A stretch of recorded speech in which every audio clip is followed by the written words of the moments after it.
Sister, Brandy Maida, for property damage, harassment, and lost work. Court come to order. All rise. Have a seat, everyone, please. Hello, Ken. Case number 2006, Nelson versus Mata. Thank you. You're welcome. Miss Nelson, this is your sister. Yes. How old are you? I am 42. 43, almost 44.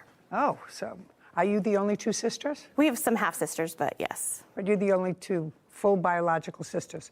Now, there came a time, Miss Maida, that you moved into your sister's home. Yes. Is this a home that you own? Yes, we built it. In what year did you move into her home? That would have been 2018. Who else lives in the house from your family? My disabled mother, my husband, and my child. So your mother lives there? Yes, I take care of my mom. Tell me why you moved into your sister's basement, Miss Maida. In 2015, my oldest son was in a tornado and suffered a severe brain injury. So when my sister Tiffany and her husband were looking for new houses, they offered to build an apartment in their basement so that we could live with them and get out of our mobile home. So when they built this house, it was built with the intention of us living in the basement. Is that correct? Yes, but for a year, because I do take care of my disabled mother, and the intention was for her to be in the basement eventually so that she doesn't have to use stairs. Was the original agreement with your sister that it would not be a permanent move, but one that would last for about a year? It was agreed that it was not a permanent. There was not a date set, though. Okay, but it was agreed it was not a permanent, and you Correct. did not have a written lease? Yes, we We did. do have a lease. You did. I'd like to see it. We had a month-to-month lease that I have as well. This is the current lease that subsides the other lease. Okay, initially a month-to-month lease, and what month and year did you have her sign? I have it right here. It's dated July 14th, 2018. So this is a 6-month lease that ended January 31st. Correct. The rent was $800 a month. Yes. So this last lease was for your sister, her husband, and 2 children. Correct. I only ask that question because if my reading of your complaint was correct, you say that she moved her husband in without your consent. So when we first agreed to let her move in 2018, she was divorcing, and the agreement was that her and her 2 sons could move into the home. He had nowhere to go, and she wanted him to move in. So because In what year was that? that was still 2018. So that was still 2018. Yeah, so we let, All right, so let him live there. And since then, you signed different leases with her, with him on the property. Correct. Okay, so then you acquiesced to it. When you were in the apartment, did you have pets? I did. How many pets did you have? 4 dogs. But then subsequently, some had passed away. So at the end, we only had 2 dogs. Okay, well, at the signing of this lease, you had 6 pets, consisting of cats, dogs, and no other pets being allowed. Correct. And you agreed, regardless of ownership of the pets, agreed to restore the property to its original condition at your expense when you leave.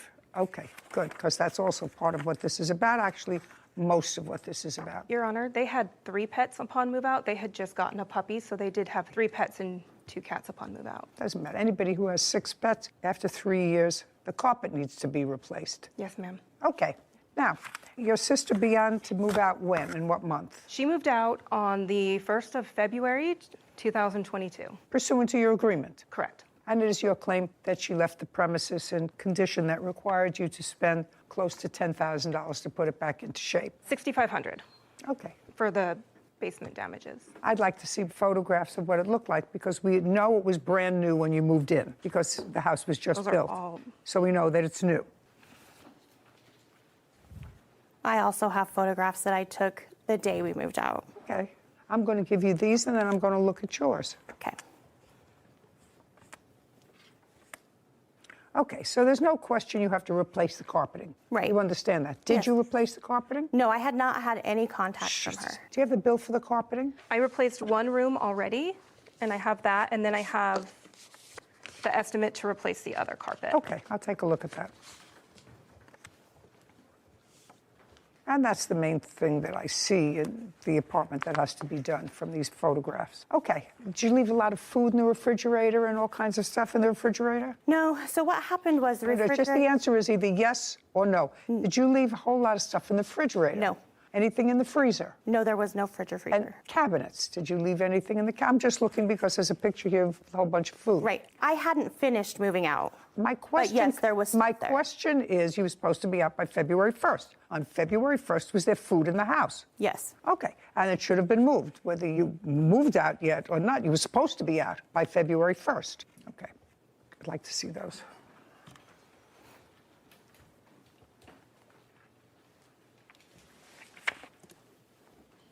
So you replaced the carpet in what room? One of the bedrooms, so my mom could move down there so she could not use stairs. Okay. Sarah, add these two figures and have them for me, please. And I don't know what this is a photograph of. So the bags that were left in the home, there was ice cream that was left in those bags, and it had leaked on my flooring, and we moved it outside, and that is the rotted food from the bags. Okay, do you know how that happened? I don't. I have not seen that. Okay. May I see photographs, please, that you took on the day you moved out? Yes. I have that total, Judge. $4,129. $4,121? 29 29. and 21 cents. Thank you. Is this after the carpet was taken out? Yes. Kevin, can I please see the photographs that she took?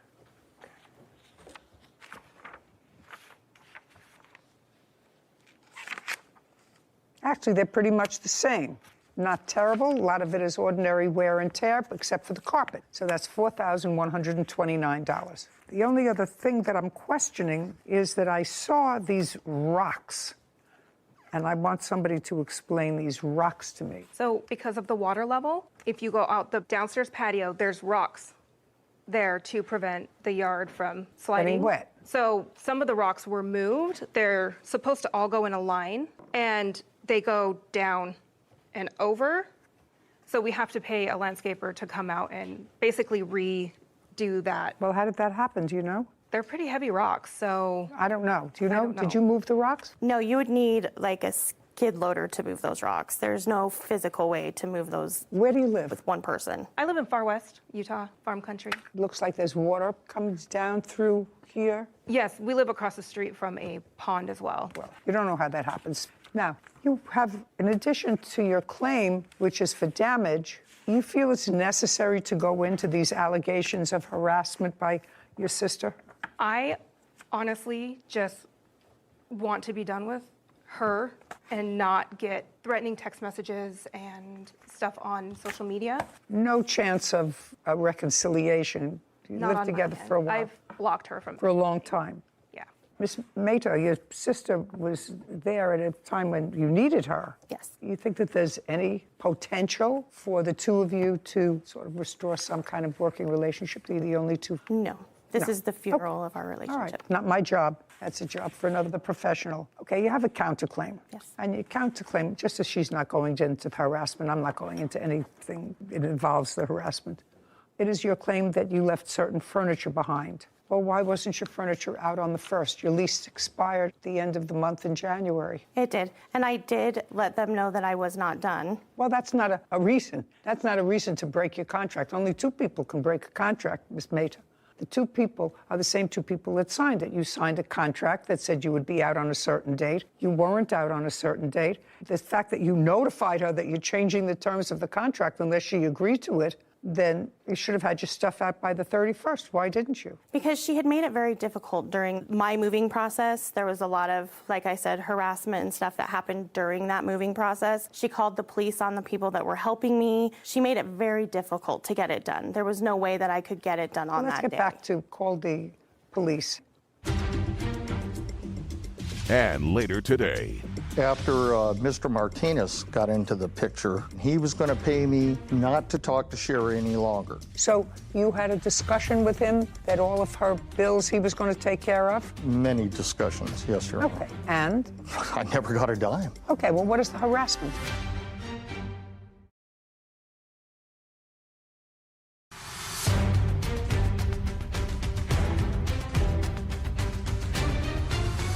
Tiffany Nelson claims her sister, Brandy Mehta, owes for property damage after living in her basement. Brandy is countersuing for the return of her belongings. Who did you have moving you? I had my best friend Brittany was helping me. Does Brittany and your sister have any negative history? They do. Okay. Well, if they have any negative history, why would you have her come into the house? Because she doesn't have any access to Tiffany at that point. There was no reason for them to talk. They wouldn't be even associating. You know, if I knew that there were issues between my landlord and a particular person, especially if my landlord was my sister who let me move into her house, just from a question of using my brain, I wouldn't bring somebody that had been on the outs with them. If they didn't like them, that's one thing. You know, I'm really not crazy about your friend Brittany. That's one thing. But if you knew that there was an active, aggressive feeling against one or the other, you should have had somebody else move. So why didn't you get your stuff out? Well, so I didn't think that it was as serious as that. They are related. If they're related and don't like each other, or the plaintiff doesn't like her, then that's even worse. Go ahead. Yeah, so she was my only help. I didn't have anybody to help me at that time. So. Then start doing it sooner. Go ahead. Yeah, that was the Miss only Mehta, reason. Miss Mehta, where was your husband? He was working. We were working during this whole time. Well, that's okay.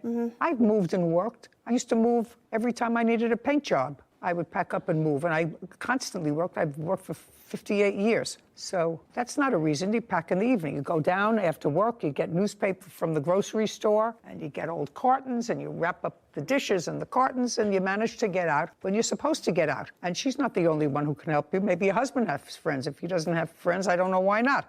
And in any event, that was not a smart thing for you to bring your witness.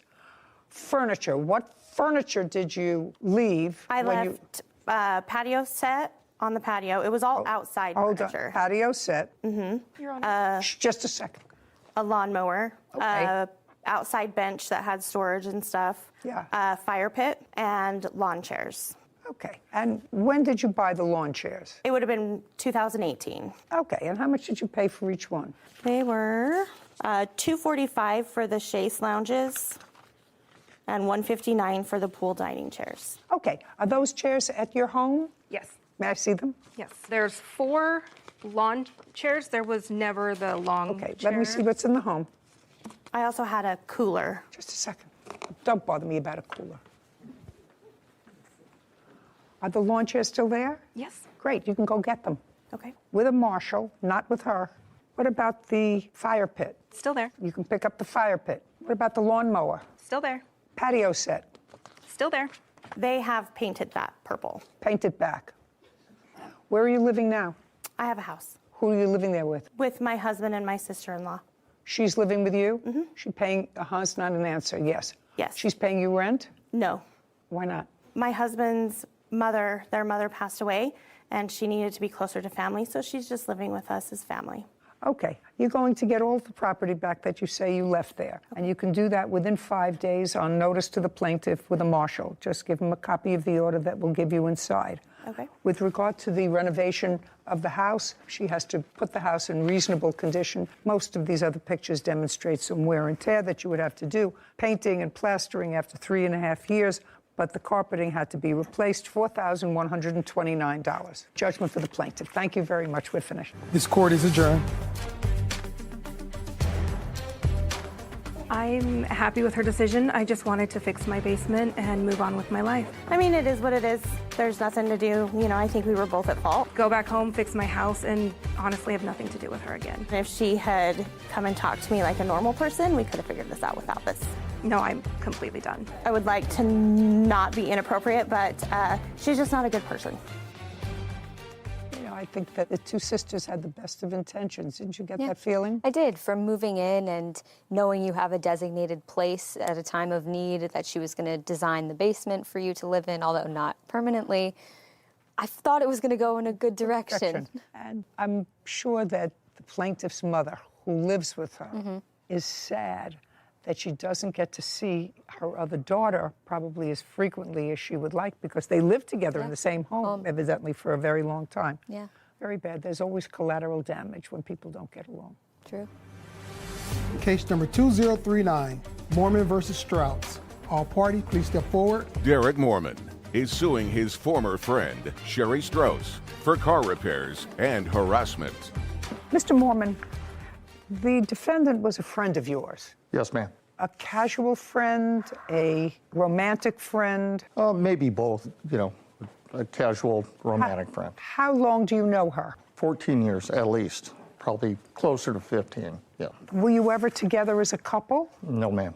And it is your claim that because she was in financial trouble, you extended a loan to her to fix her car. Yes, ma'am. That's what this case is about. You also say she harassed you, but most of this case is about the loans to fix her car. Ms. Strauss says that you did, in fact, work on her car, but you caused more damage to it than it originally had, and she is counterclaiming for car repairs that she has to make because of work that you did on the car. Who is this person? My fiance. Okay, he's not a mechanic. No. And who is the woman? She is the property manager of the motel that I'm living in. So you don't have a mechanic to testify today to anything? No, I do have. The answer is no. No, but I do have an estimate. I don't care about an estimate. Okay, so I would like you to tell me, Ms. Strauss, when did you start to have trouble with your car? March 2nd of 2022. And where were you living at the time? I had just moved into the motel. Had you been spending any time with Mr. Mormon? Previous to that, no. Previous to March of 2022? That's correct. Okay. After March of 2022, did you spend any time with Mr. Mormon? I did, yes. Did you stay at his home? I went there occasionally, yes. No, but I'm asking, did you stay over at his home? Yes. Okay. And when you started to have trouble with the car in March, when you hadn't been staying at Mr. Mormon's house, did you call him and let him know you were having trouble with your car? I did as a friend, yes. And what did you say to him, and what did he say to you? I just told him I dropped my son off at his taekwondo, and we were trying to leave, and my car was not working. And what did he say to you? That he will come and help me. And help you? Yeah. That was on March 2nd? That was on March 2nd, yes. And did he come to the motel where you were staying? No, he did not. Well, how did he come and help you with the car? Because my car was at my son's taekwondo, so he went there. He came to where you were. And did he take your car someplace? Not on that day, no. What did he do on that day? On that day, he took me and my son home. So that was March 2nd. Keep going. March 2nd, March 3rd. And then on March 3rd, we ended up having my car taken over to O'Reilly's. Well, we got a battery. How much was it? It was $167. Who paid for it? I did. So then you were driving it again? It's not, Yes, correct. Okay. And when was the next time there was difficulty with the car? Then the next time was March 7th. It died again. So on March 7th, the car died again? And what did you do? Then on March 7th, I called him and told him that something's wrong with my car again. Now it's not starting again. Okay. And tell me why you called him. Because as a good friend, like I said, we've been friends for 15 years. As it is, I don't ask anybody for help. I usually try to do everything on my own. But, Okay, so you called he him had and said the helped me. car died again? Yep, but he had made it known that he was knowledgeable about cars, so I figured that maybe he would know what was going on.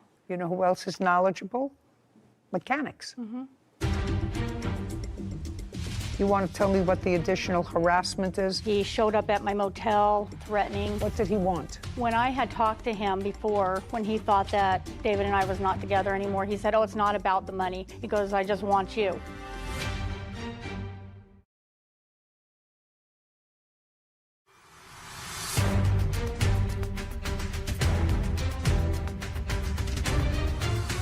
Derek Mormon says his former friend Sherry Strauss owes for car repairs.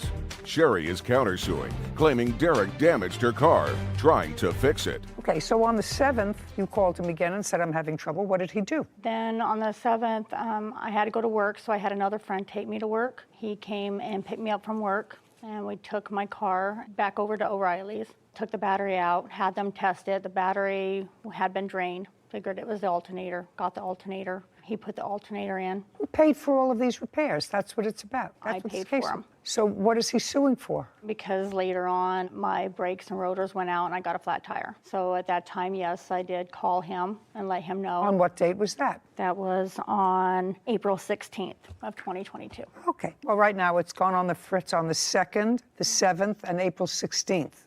So that's a lot of aggravation. So on April 16th fiasco with the car and the repairs, how much was that? $234. Who paid for that? He said that he would pay for it. He originally told me that his mechanic would allow me to make payments. And when we went to go pick it up on April 22nd, found out that that was not the case. Okay, so he wasn't going to allow you to make payments, No. which mechanics usually don't. So how much was the bill? So the bill was $567.91. And he paid for that because they wouldn't let you make payments? He paid for that because he knew I was No, gonna have not to he buy. knew. You were originally going to pay for that and make payments. Yeah, I was Shh, gonna- I just was a gonna make second. payments. You were originally going to pay for it and make payments. Mm-hmm. You found out that you couldn't make payments, so he said, fine, I will make the full payment to the mechanic. Yeah. But it was always your intention to pay for the repairs of the car, only you wanted to pay for it in a slower fashion. Right, I was going to make the payments to the mechanic, yes. Right, okay. Yeah. What I want to know is,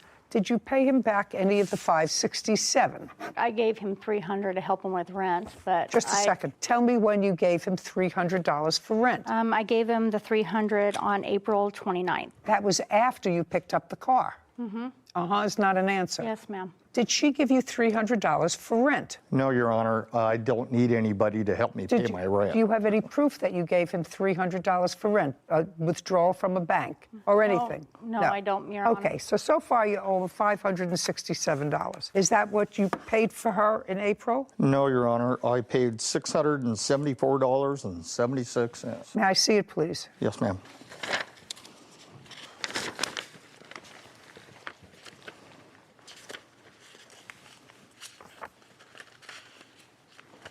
Yeah, April 18th. $674. Would you show this to Ms. Strauss? Okay. Mr. Mormon, Yes, Your Honor. there subsequently came a time, which I think probably was a more social issue than anything else, when the defendant advised. I have a different one that shows May I the s- receipt right there. May I that see shows it? The $567.91.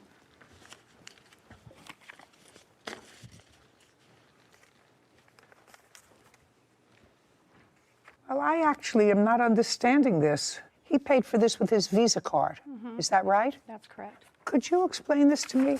This is your Visa card. This is the same invoice. One of them is for $567.91, and the one that you gave me, the same invoice number, is $674.76. Sarah, would you do me a favor, please? Sure. Would you add up? From both or just the top one? Well, let's start with just the top one, for which there is a Visa receipt. So I gather that all this became problematic when you started to see a serious boyfriend. Is that right? That's correct. Now, after March, you said you stayed occasionally at Mr. Mormon's. When you stayed at Mr. Mormon's, was that more of a social? I mean, was it a more intimate relationship than just social friends? This was after March, after you were in the motel. We're kind of like friends with, benefits in a way, so Okay. yeah. All right. And then you found someone new, and according to him, you advised him that you had somebody new, and now he wants the money for the car, which you were going to pay anyway. You were going to Originally, pay I it. figured it was a friend helping a friend. I didn't think No, of it it as a wasn't. loan. No. It wasn't. Even you say, Ms. Strauss, it was your intention to pay this bill for your car as you would pay the other bills for your car. However, when you got there, you found you couldn't make time payments. So he said, well, you need a car. I'll lay it out up front. But it was always your intention to pay for your own car. Do we have a... That is the correct number. Which- And then at the bottom, that totals. And then the additional to bring you to 567 is the tax. Okay. Now, so the next part of your case is about harassment. By whom and for what? Your Honor, after Mr. Martinez got into the picture, That's this gentleman. yes, ma'am, he was a man of his word, and he was going to pay me not to talk to Sherry any longer, which I didn't. Okay, so you had a discussion with him that all of her bills he was going to take care of? Many discussions, yes, Your Honor. Okay. And? I never got a dime. Okay, well, what is the harassment? Text messages, my witness here, Miss Montoya, No, just a second. Okay. Text messages what? just saying, hey, leave her alone, which is Okay, fine. that's all right. That's not Yeah, harassment. I don't have a problem with that. Okay, fine. But it was, hey, I'm going to pay you. I'm a man of my word. Okay, well, that you're not Where's my suing him, money? so who cares about that? Yeah. She owes you $567. That's what you put on your Visa. Now, let's get to your money owed for car repairs and harassment. Okay. Now, you don't have a mechanic here, so what your claim is that whatever he did to the car, he didn't do well, so you had to take the car, or you're going to have to take the car to another mechanic. I don't care. You would plan to fix this car yourself. The problem was with payments. If you had to make additional repairs to the car, that's not his problem. Okay, now you want to tell me what the additional harassment is? Well, that's why I have my 2 witnesses here. He spent a lot of time calling me names. He's called my fiance names. He showed up at my motel threatening and stuff like that. So What did he want? he wanted his money, Okay. but at one point... Now he's got it. I don't need to speak to you. No, but Now he's got his money. When I had talked to him before, when he thought that David and I was not together anymore, he said, oh, it's not about the money. He goes, I just want you. He's got several messages from me, how he loves me, he wants to be with me, and all this and that. Yeah, but you don't love him and you don't want to be with him, so now you have to pay him for your car repairs, $567. Yeah. Judgment for the plaintiff. Well- We're finished. Thank you very much. Thank you, Your Honor. This court is adjourned. Hey, justice was served, and that's all that matters. It was about because he didn't have me. I went with somebody else, and I wasn't with him. She was a friend, and I tried to help her out. We've been friends for a long time, so I told him we would be, that I wanted to be his friend. I ain't gonna help, I can tell you that. I want to continue the friendship, and he didn't want that. No, never again on her, no. Time to find another mechanic. So I really didn't have so much trouble with that case because the defendant had really planned on paying for her car repairs. Do I think that the guy said to her, you can make payments, and when she got there, he said, no, who knows? It's not worth it. Yeah.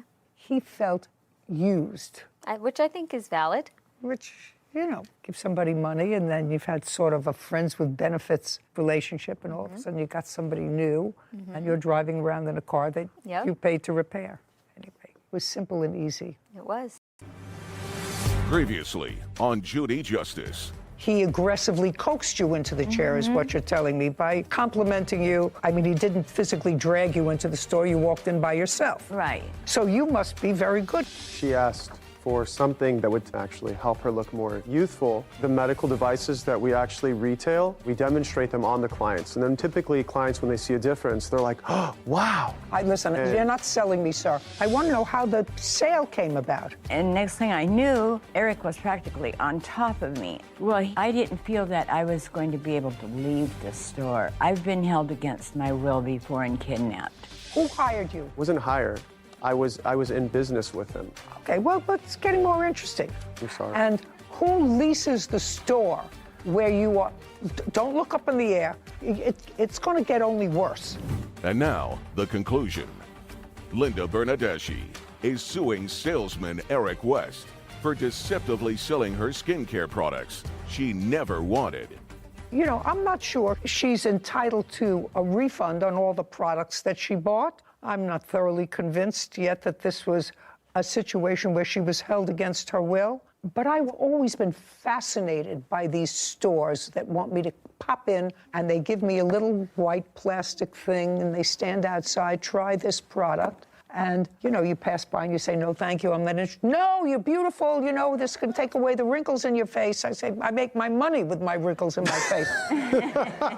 Right? And I don't want to take them away. I want them to stay. So that's what it is. So I've always been fascinated as to the business aspect of it. And I digress for a moment because there was some scam company that was all over the internet that said I had created a skin line years ago. Couldn't find them. And they had all kinds of accolades, and it looked like it was sold through major companies online and endorsed. They had pictures all over. It was a scam. And they've done the same thing to numerous other people. And it's all scam. And you can't find them because they're on telephone banks someplace, here and here. And as soon as the federal authorities get to one, they close down one and they go someplace else, sometimes offshore. So we were unable to find them. So all you could do is get on the horn and say to people, I don't own a skincare line. I've never endorsed a skincare line. Don't buy products that say that they're mine. So I've always wanted to know about these guys who stand in front and try to get you into the store with a little packet of freebies. So now it's your joint business? Yes. How much did you put up? I honestly, I can't recall. You can't recall how much money you put up? You've only been there 3 years. I know, I don't remember how much the initial investment was. Well, give me an idea. Was it $5,000, $500? A lot more than that. Well, if it's a lot more than that, you want to tell me how much your contribution was. Couple hundred thousand. It was a couple of $100,000. That was your contribution to the store. Mm-hmm. Is not an answer. Yes, Your Honor. Where did you get the $200,000 from? I worked for it. For whom? I worked different jobs. How old are you? 37. And you had $200,000. You said a couple of $100,000. That's two. You had $200,000 so that you could invest that. Mm-hmm. Is that correct? Yes. And before having a skin business, I had a grocery store on the XL Mobile campus in Spring, Texas. Okay. We generated some revenue, and so I thought to open a spa and do products, sell products, and go that route. And I really do pride myself in integrity. Every client that walks in, and I'm not just saying that. If you pride yourself in integrity, and within a few days of being in your store and selling this lady who had absolutely no intention of going shopping that day, an $8,000 beauty wand that's going to make her look like she's 30, she says, listen, I made a big mistake. I don't want this product. I want to bring it back. Let's say I keep the creams, but this was $8,000, and I don't have that. Why didn't you take it back? Your Honor. That's a question, Mr. West. If you pride yourself on integrity. I'm explaining. She came back way past the allotted time. What's the allotted time? We have a 14-day in-store exchange only for in-store credit policy when you purchase a product. She told me that she was using her husband's credit card. Now I'm coming to find out that it's her roommate or guy that she's living with. I don't know the whole story, but I can tell you that the whole interaction with her was extremely professional. There was no aggression. I just asked you why. Now you have a lady who I've met, actually. Yes. Just here. And she gets home and she said, my God, what did I do? How did I get this? A lot of fast talking here and a lot going on. And now I'm walking out with almost $10,000 worth of product. And I was going to buy a lipstick. And she says to you, I want to return this wand thing, whatever it is, for $8,000. And if what you're saying is you run a reputable business and you're busy and you've had enough money to put down $200,000 in this business, by the way, you do file taxes every year, don't you? Yeah. When was the last time you filed income tax returns? What year? This year. How much did you earn? $173,000. From this business? From different businesses, but yes. Are you in this location all the time? Yes, typically in that location, yes. When you're typically not in that location, where are you? Florida. Where? Miami. What do you do in Miami? Well, most people do, sit on the beach. Well, how often do you work? Pretty much almost every month. And I take my weekends and I'll fly and spend 3 days and then work. In Miami? Yeah. You go from California to Miami. Great. And she paid how much for all of that stuff? Nothing. She only bought one eye cream. That was the initial. Just a second. How much was the eye cream? It was $600, I believe. I have never, ever in my life spent $600 on eye cream.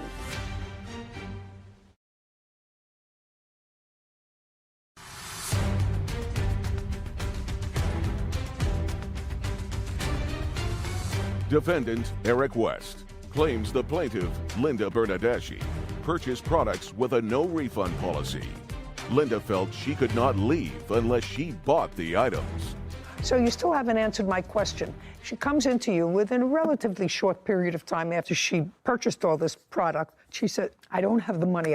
I have to return this piece of equipment. And you said that she... Oh, sorry. I apologize. Ahead. She said that she found the products cheaper online a week and a half to 2 weeks later. She was upset. Just a second. Did you call and say you found the products cheaper online? Yes, but it wasn't 2 weeks later. How much later? A week at the most. How? Which products did you find cheaper? The wand. I couldn't find the other products at all. Okay, but you said you found the wand cheaper.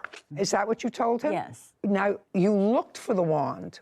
You had to go on, like Sarah does, on the machine. Right. And look for it. And now I have to assume, Ms. Bernadeschi, I have to assume that if you went online to look at it, you tried it, because that makes sense. I want you to be very careful with your answer and not give me an answer that you think is going to help your case. But if I took the trouble to go online to try to find something, it would mean because I liked the product So I would have tried it. No. Did you use the wand? No, I have not. It's still in its original packaging. There's no way it could be opened and sealed back up. There's no way. I looked online because I wanted to see how much I got ripped off for. Okay. And when you went online, how much did you find it for? $597, I believe. The same thing? Can I see what you found for $597? Kind of. Do you know what she's talking about? I know that when you go and you buy a Cartier ring from Cartier, you can get it online for a cheaper listen, price. Listen to me, sir. It's not what I'm talking about. Okay, sorry. My apologies. Mr. West. I see what she's talking about. It's a very similar looking device listed for $575 from a different see it? store. Yeah. This is the initial one that I showed you for that amount. That's what the defendant handed us a copy of. This, for this price, is the same. I just copied and pasted the name of the machine into Google, and this came up. So it looks a little bit different, but Okay. same concept. Would you go back to the other one, please, Sarah, the first one? And I want you to show me the comments that gave it a 5-star rating. 2 reviews. Yeah, there it I just want to look at it. looks like one from 2019. Okay, and let now, me see the next one, please. And now that I'm reading it, this looks as if it's for a different device. This says electrobionic. So the review That's is... listed here. the It looks to review be for a is different for device. a different product. Yeah. Okay. Oh, she found it. Okay. She found it for me. Sorry. She found it for me, different color, whatever. Anyway, so you called him about a week later. Yes. You called him about a week Yes. later and said, Yes. I found it cheaper. Yes. And what did he say to you? He said, well, I can't give you a refund. He said that would have to be up to corporate. So I'll have to get a hold of them and get back with you. Well, he never did. Taking what you say is true, you called him a week later and said, I found this very expensive product. The other thing were facial creams and potions and lotions, whatever. I'm not so concerned about those. I'm concerned about this $8,000 item. So you called and said to him with regard to the $8,000 item, I found it cheaper. I don't think I told him that, no. Okay, now let me read the police report.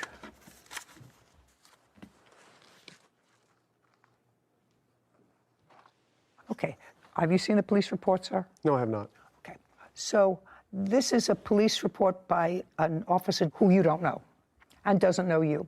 What happened was on the 8th of March, he received a dispatch to go to a location because the plaintiff had complained that she felt on the 21st of February that she couldn't leave the store and she spent over $9,000 at the store. So he went to see her because the case was a false imprisonment case.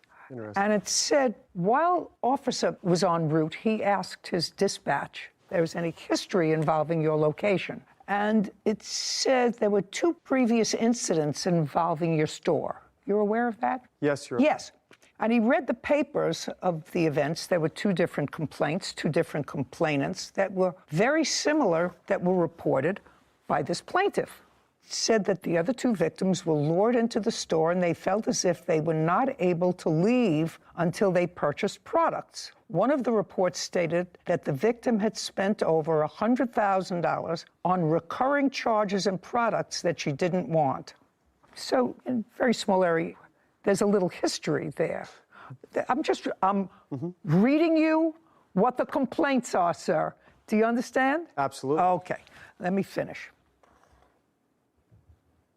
Okay, so the next day on February 22nd, you said you wanted a refund for the device. This is what you Yes. say, not for the creams, not for anything else, just for the device. Yes. Okay, Your Honor, she didn't pay for the creams.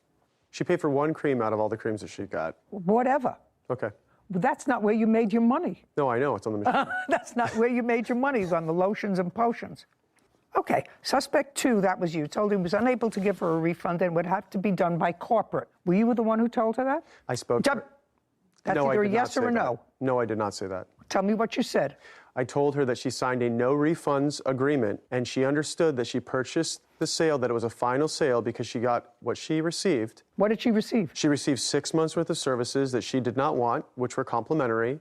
She also received a full skin regimen, day cream, night cream, cleanser, toner, eye serum, eye cream, peeling gel. And she paid how much for all of that stuff? Nothing. She only bought one eye cream. That was the initial. Just a second. How much was the eye cream? It was $600, I believe.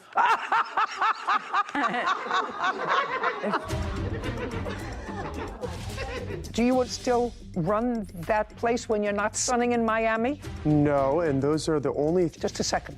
It takes an awful lot for somebody who feels as if they've been taken advantage of to actually go to the police and said, I was duped by this dope, or a dope that was duped by this dope.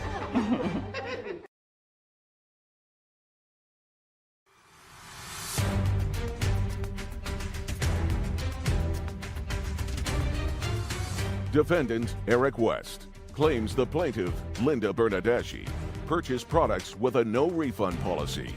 Linda felt she could not leave unless she bought the items. The eye cream was $600. Okay. All right. Mr. West, I'm not going to waste any more time with this case. You're going to get your $8,000 back when Mr. West gets back his sealed wand. Do you understand? Yes. If it's been opened... It hasn't. If it's been opened, it belongs to you. Do you understand? Yes. If it's been opened and it came in a sealed package, it belongs to you. As soon as Mr. West receives, you're still in the same location? Are you still in the same location? That's either a yes or a no. I'm not in the location, no. What? There's another operator there, but just for the record, I believe that we opened the device because she wanted to know how to use it at the store. Just a second. Okay. So then you have no problem, sir. Do you understand? Yes. Unless she can return the item to you sealed, because she says it's sealed, and there's no way that it could have been opened. That's what she told me. If she opened it, that means she tried it. And if she tried it, it belongs to you. Do you understand? Yes. So within 5 days, he gets the product back. What? I just want to show you this final sale agreement that she wrote. I understand what it says, sir. I understand what it says. I also understand that your little company had 2 prior complaints from that location. And it takes an awful lot for somebody who feels as if they've been taken advantage of to actually go to the police. Most people just write it off and said, I was being a real schlemiel and I was duped by this dope, or a dope that was duped by this dope. And just say, Your Honor, I'm going to eat it. What I'm telling you, sir, is I buy an awful lot of junk for my face. That's what old people do. They buy lotions and potions and stuff. I even steal some of hers. And I have plenty of dough. I have never, ever in my life spent $600 on eye cream. Ever. And so if she spent $600 on eye cream, that means she could have bathed in all the other products and you still would have made money. She is going to get her money back for this worthless piece of accessory, because it's worthless to her because she hasn't used it and she doesn't want it. And she's going to get it back from you when she produces the sealed package. That's it. And you're her witness? Yes. Do you live close by to this shop? Yes. Do you still run that place when you're not sunning in Miami? No, and those are the only... Just a second. The answer is no. What happened to that business at that location? There's another operator coming in, and our contract ended recently. So there's another company coming in to run it. Sounds like such a Ponzi scheme. The whole thing sounds like such a Ponzi scheme. No, it's called COVID. Judgment for the plaintiff in the amount of $8,000 when she produces the sealed item. Thank you very much. We're done here. This court is adjourned. This woman clearly had a bad episode of buyer's remorse, was emotionally unstable, used somebody else's credit cards that claims to be her husband, and God only knows what other kind of schemes she's trying to pull. Well, I think the judge made a very sound decision because the guy is a total fraud. She actually took advantage of me and took my time for 3.5, almost 4 hours, asking me, what is this? How does this work? What is this? How does that work? And I literally used all these products that she purchased and got to see results from that she was happy with when she left. Absolutely manipulated me, went out of his way to manipulate me. Well, she opened it in the store, so if she does return it, she'll have to seal it again with some kind of plastic sealer that they use like for those old VHS tapes when they used to seal them after you watched them from Hollywood Video. Beware, because there's a lot of frauds out there. I stand by my products. The product is intact. For once in my life, I am so glad that when I'm walking on the street, and we've encountered these people in our walks just around, like you said, around our neighborhood, for my resting bitch face. Because never once have they looked at me and said, she looks like an easy target for us to pull into the store. Not once. Would you give me an example of... Just, I think living in New York City as a woman alone, taking the subway for 3 years. I want you to look at me. No, I can't recreate it. You know it when you see it. You know it when you see it. I'm sure it's on one of our episodes. But I just am so disgusted with people like that know exactly what they're doing. He suns himself in Miami on the weekends, all on the backs of these poor older people who feel pressured, and maybe like she was saying, she lives with someone who's a recluse, who I'm sure she doesn't speak to that many people, and that's the whole scam. And I just feel so terrible that this guy takes pride in his business that is scamming people. It looks like a little bit of a shady business that he went into for $200,000, and now somebody else took it over. And not anyone with a last name. Yeah, There's never anyone with a last name involved in these things. People have to be careful. You know, in the law, caveat emptor, let a buyer beware. That's okay. But this over-aggressive salesmanship reminds me, Sarah, of something that the Legal Aid Society, who were the defense team in family court, would argue in a closing statement in a robbery case to me. They would say to me, it's not a robbery. He was aggressively panhandling. That's what it was. It wasn't a robbery. It was an aggressive panhandle.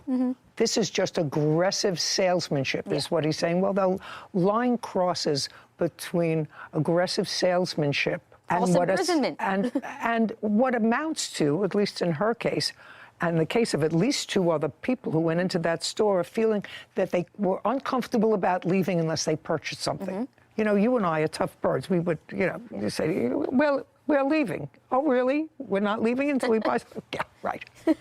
But some people can't do that. That's not in their character. Anyway, if somebody puts them out of business, another business will just pop up. Because as, I don't know, was it W.C. Fields said, there's a sucker born every minute. I'm not a... And Trayon Dupree are suing their customer, Brianna Freeman, for rental car damage and lost wages. Court come to order. All rise. Have a seat, everyone. Hello, Judge. Case 2174, Brown Dupree versus Freeman. Thank you. You're welcome. Okay, who's the business person? That's us. That would be you? Yes. Your name is Mr. Dupree. Mr. Dupree. You a couple? No, ma'am. It's business partners. In what business? Car rental. How do you know each other? We met from the military. So you're not a couple, you're just in business together. I just want to know. Don't both smile. I just want to know. Let's go. We're friends. Yeah, we're friends. We're friends. What? This is not going to happen for me. We're not a couple. We're friends, and we decided to go in business together. Where do you live? Houston, Texas. Where does she live? Houston, Texas. Houston, Texas. Does she live in the same place that you do? In the same home? In the same place, building? Oh, no, we don't. Who do you live with? Myself. Who does she live with? Herself. When did you meet in the military? Maybe 2021. Not really sure exactly what month. But... Now, if you're in business together, is the only business you had this one car that we? Yes, we was just starting. What kind of work do you do? Crane operation. Full time? Yes. And what about you? I work at a call center. So that's your primary source of income? That's correct. Yes. And you decided to do this car rental as sort of a side gig? Yes. We had just got out the military, so we didn't have a job then. So we did it for a primary source of income. Well, you can't have one car that you rent as a primary source of income. We have our military disability check as well, so we have that. And How long were you in the military? Almost 9 years. And you? 8. Where did you serve? Norfolk, Virginia, and Mayport, Florida, Jacksonville, Florida. So you were never out of the United States? Yes, I went overseas for deployments, but never stationed. But where did you go on your deployment? Bahrain, Dubai, Greece, Italy, and all over. Did you like it? Yeah, it was a great experience. Yeah, good. What about you? Only Virginia. Only Virginia? Only Virginia. How did you become disabled in Virginia? I have no idea. I mean, you said you're on a military disability, so, I could understand if you deployed someplace else. I have no idea. You have no idea what? Why, I guess, became disabled. Just mentally, I guess. Mental. Well, you applied for a disability from the Army. You said what? What? I said mentally. Just my own curiosity. I have to see how this is going. How much is your disability benefit from the Army? $2,000. A month? It's not an answer. Yes is an answer. What about you? Same.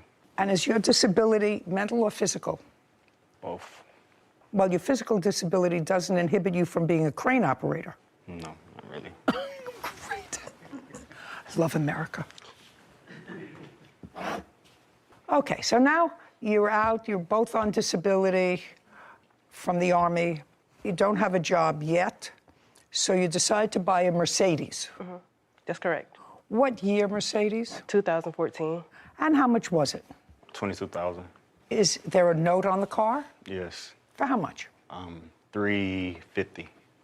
Per month? Yes. How much of a loan did you take out? 23, one of them.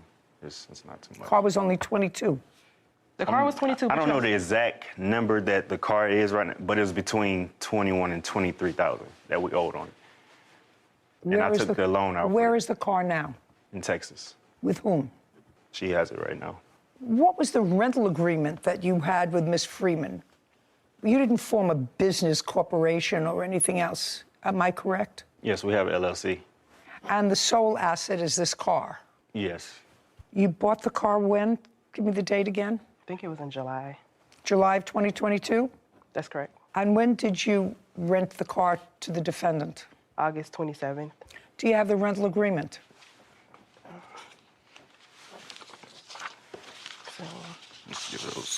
I don't have the original agreement because it was in my car that was stolen, but I made her take a picture with her driver's license and send it to me. So this is a copy, and this is before she signed it.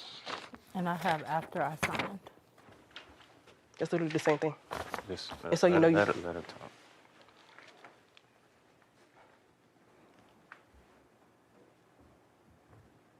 Okay. What I'd like you to do is take a look at this, Ms. Freeman, and tell me if you have it. It's the same Yes, what she ma'am. had. Okay. And this is the entire agreement, is that correct? Yes, ma'am. Okay. I don't know why you're arguing. It doesn't appear, madam, it doesn't appear as if you are losing this case. So I don't know why you feel compelled to make it hostile.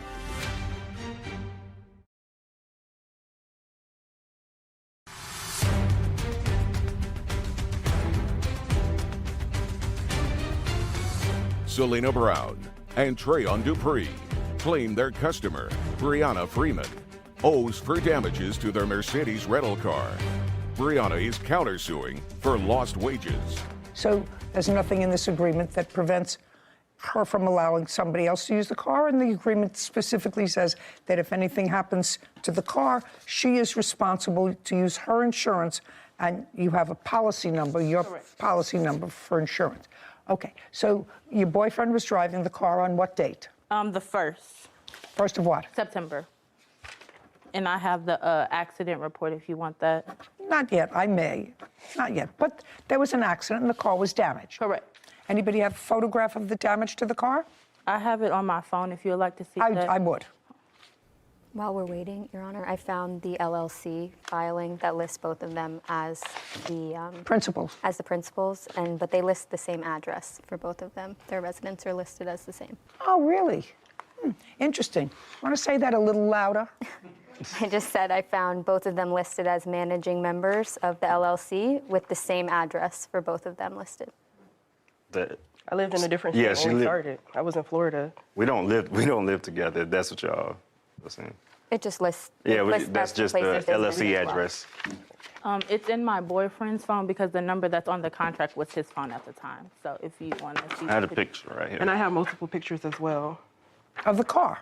That's correct. Well, that's what I'm asking you for. I said I want to see pictures of the damage to the car. You were in an accident? Yes, ma'am. Okay. And you agreed in this contract that if you were in an accident, Brianna, that would be you, Yes. will use her insurance if anything happens during the rental. Brianna will be responsible to pay out of pocket. Correct. You signed that? Correct. Okay, so you were in an accident. I don't care whose fault it is because it doesn't have anything to do with fault. Picture of the car. It's another paper picture. It's a couple pictures, so you can just check as well.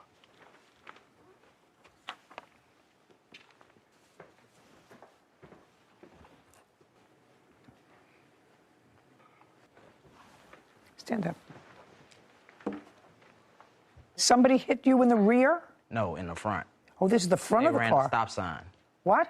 They ran a stop sign. I was coming up. They were coming across. Well, whatever. You got damage in the front of your car. In my mind, that usually means that you hit somebody. No, they came across from me. They ran a stop sign in front of me. And you hit them. Okay, well, that's what it usually means, that you hit somebody in the front. Okay, and that was on September 1st. Correct. Did you notify your insurance company? Yes. Okay, I'd like to see proof of that. So these are the claims, the quotes they gave me to fix the car. Also, this is when I let her know, Ms. Brown, what was covered under my policy. I'd like to see it.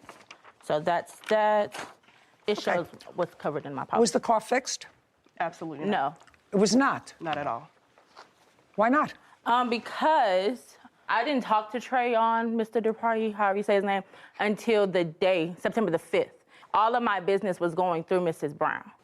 So I don't know if he just found out what happened. But when I called the insurance on the 1st, they let me know that he was the owner of the vehicle. I said, okay. They said they'll have to go through everything through him so that the car can get fixed because I wasn't the title holder. I said, that's fine. I said, okay, due to the fact that the car got wrecked, I let her know that once the car goes to Mercedes-Benz to get fixed, they give a loaner vehicle. I let them know everything that was covered. Why it didn't get fixed? Because she popped up to my home and caused drama. I lost my job behind it, so forth and so on. What does that have to do with your responsibility? Your boyfriend had an accident with the car. You have a contract that says you're going to fix it. Because Trayon said it wasn't enough. What do you mean Trayon said it wasn't enough? I sent him the quote for their adjusters, and he said that wasn't enough to get it fixed. And I have that text message from Trayon. Just a second. I'd like to see your quote from your company.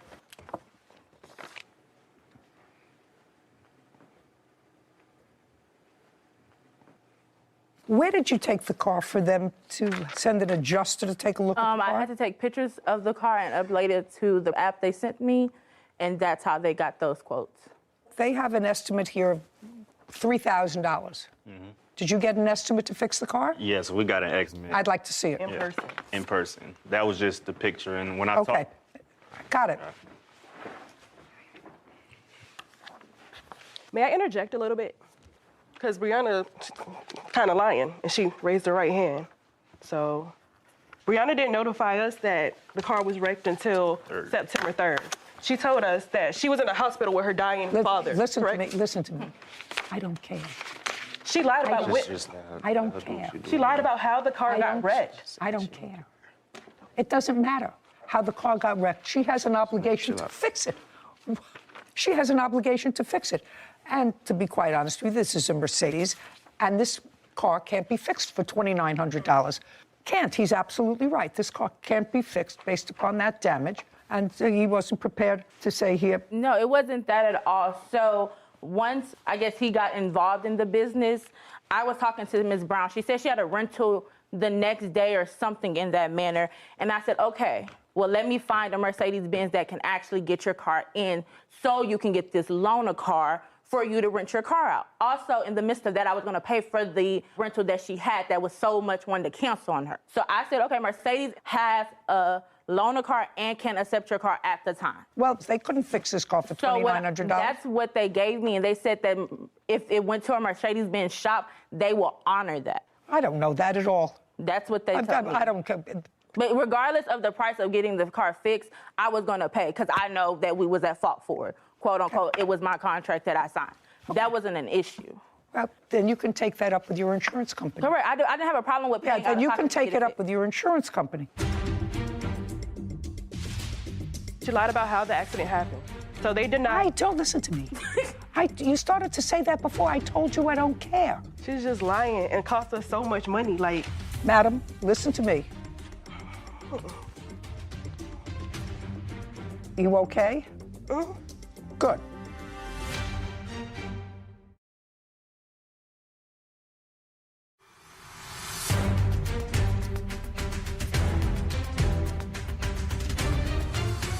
Selena Brown and Trayon Dupree have accused their customer, Brianna Freeman, of damaging their Mercedes rental car after her boyfriend was in an accident. He has an estimate that looks like a pretty legitimate estimate. They bought the car. It's a relatively new car. They paid $22,000 for it. Your boyfriend wrecked it, and he has an estimate which looks reasonable for $8,000 to fix it. And if your insurance company is dragging their heels and not paying what they should, you take that up with your insurance company. I never got that quote, by the way. Which quote? The quote that the $8,000. I never got that. Well, I'm going to show it to you. Oh, it's probably be true. $8,319. her insurance denied it because she lied. She lied about how the accident happened. So they denied. Don't listen to me. You started to say that before. I told you I don't care. My insurance. Just a second. Your insurance what?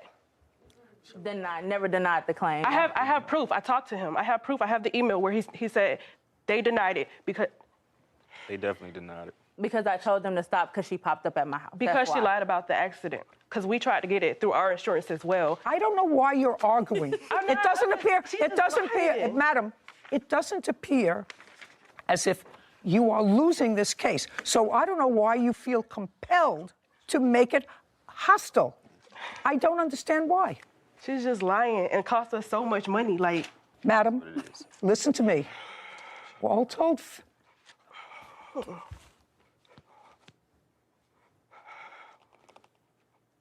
You okay? Good. Your car is in this condition at whose house? At your house? That's correct. And the car, since the accident, which was 4 months ago, has it been rented? No. No. Is it drivable? Yes, it's drivable. When was the last time you drove it? Last week. When was the last time you rented it? Since Brianna. Have you been making the payments on the car? Yes. Yes, ma'am. Who's been making the payments? Both. What is the monthly payment? $350. $350. 50. You told me that. The insurance up to date? So we had insurance. We had commercial insurance on it. But when I put in the claim and told them what happened, because we did get lied to about what actually happened, and we didn't get informed of the accident till the 3rd. But when I put in the claim, I put it in how they told us what happened. And my insurance, they found the police report before we did, and they seen what actually happened. So they felt like we was trying to do fraud. So the guy, he told us it's better for us to pull the claim because it's going to look like it's fraud on our part. So they dropped us from the insurance. So they dropped you after? Yes. After the accident? Yes. Can I see the police report now?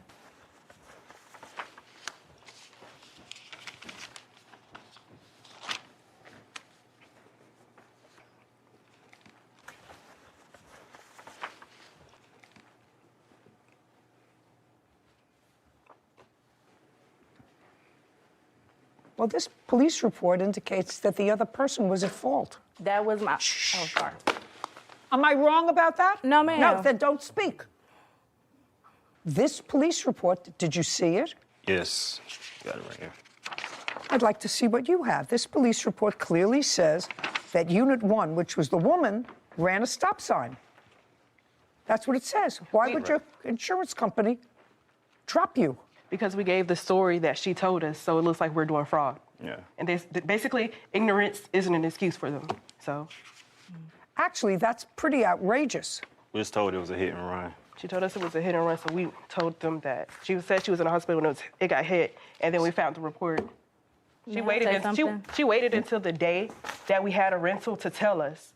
We had another rental on the 3rd that afternoon. She told us that morning. On the 3rd? That's correct. And the accident was on the 1st? That's correct. Okay. I think you have to get your car fixed. I think that the fact that your insurance company canceled your insurance when it was clear that he was not at fault in this accident, at least according to the police report, is actually pretty outrageous that they canceled your insurance. Is there any insurance on the car now? Yes, there's regular insurance on it. Not commercial anymore? Not right now because we're not renting it. Judgment for the plaintiff in the amount of $8,000. We're finished. Thank you very much. This court is adjourned.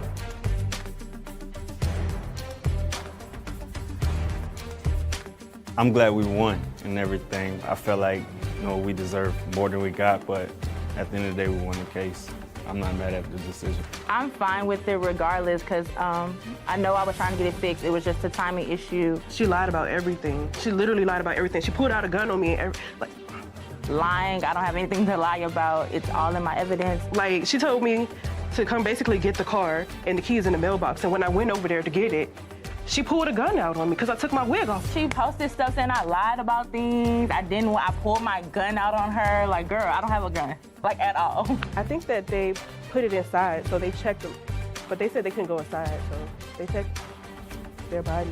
They checked them. They wasn't able to prove that they had a gun because, So she said it was a gun, it was a bat, and like I had to get checked twice by the police officer. And it was like, she came over here looking for problems because the car was gonna get towed. It's definitely a risk, but, make sure we're prepared for stuff like that from now on. No hard feelings, supporting Black businesses, but it is what it is. You know what you know, it's just facts. I think I should just be grateful. I'm just gonna be quiet and just be grateful.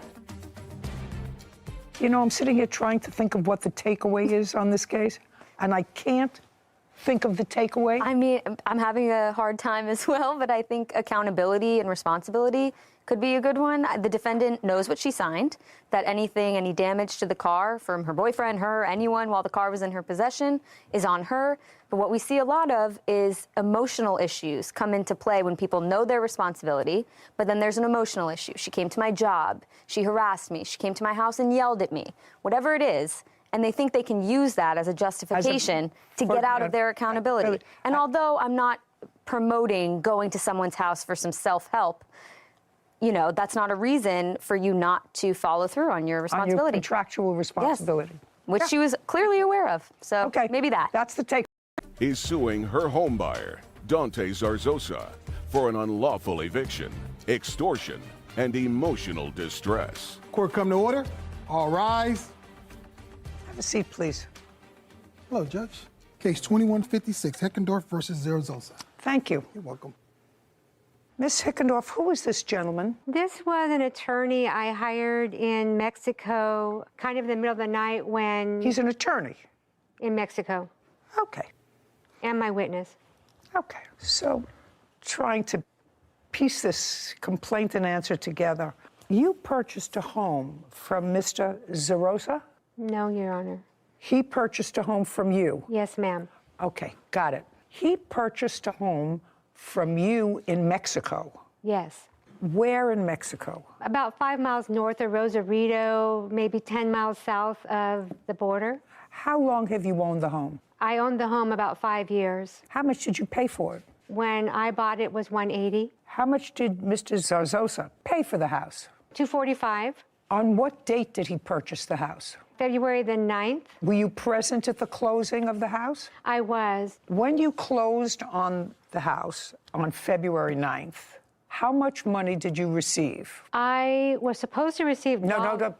You were supposed to receive $245,000. How much did you receive? I received a cashier's check for $15,000. 15? $15,000.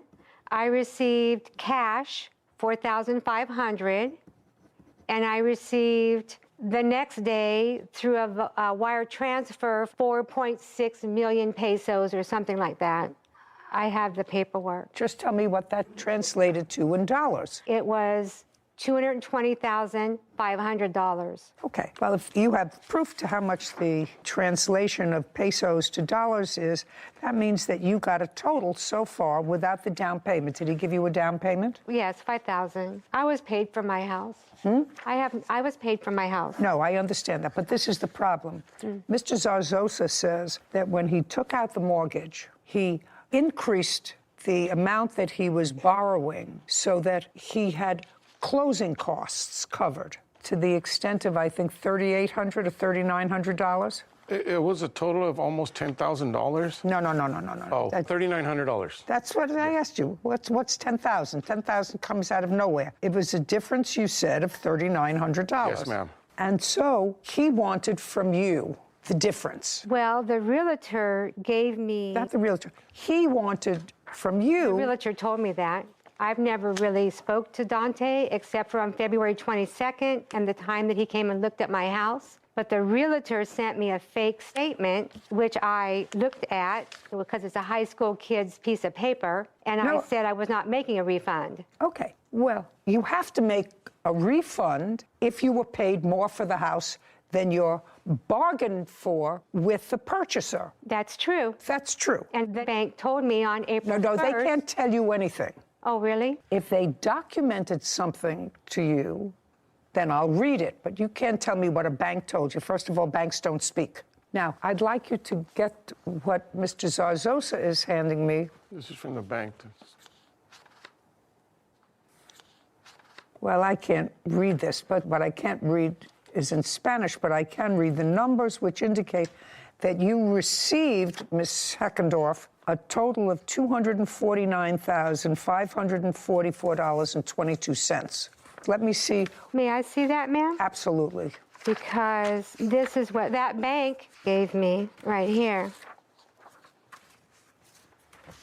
And I did go with my witness to the bank on April 1st, and they told me that A bank can't tell you anything. They told me that was the correct amount. A bank can't tell you. They can give you a document, which I will read, but a bank can't tell you anything.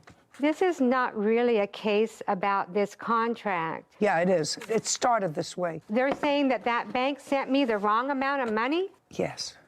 That's what it says. That's what that says. That's what this says. That's what that says. I imagine anyone can write what they want, but I was not paid the wrong amount of money. Well, the bottom line of it was, eventually you gave him back $2,800 of the $39,000 that he said that he was entitled to. Is that correct, No. Ms. Heckendorf? No. You never gave him $2,800? I signed a contract and gave him $2,800 under duress. He took my dogs and my cat, and he took my property. I want you to understand what I'm saying to you. When I ask you a question, I expect an answer. You gave him $2,800, and you gave him the $2,800 because he believed and told you that he had taken out extra money in order to cover his closing costs. And you got that money, and he wanted that money back because he was going to have to pay for it through his mortgage. I have never heard that these were closing costs. This is the first I've heard about closing Well, costs. I'm going to tell you this. I'm going to never heard about closing costs. Stop talking. Stop talking. Okay. And I'm keeping it very simple. Okay. You're going to want to keep it very complicated, and I, madam, are going to keep it very simple. So the bottom line is you stayed in the house for free.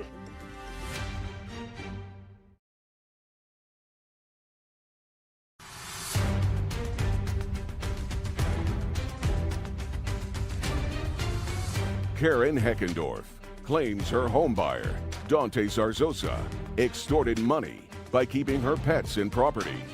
Dante is countersuing for false accusations and lost wages. Good. This is your piece of evidence.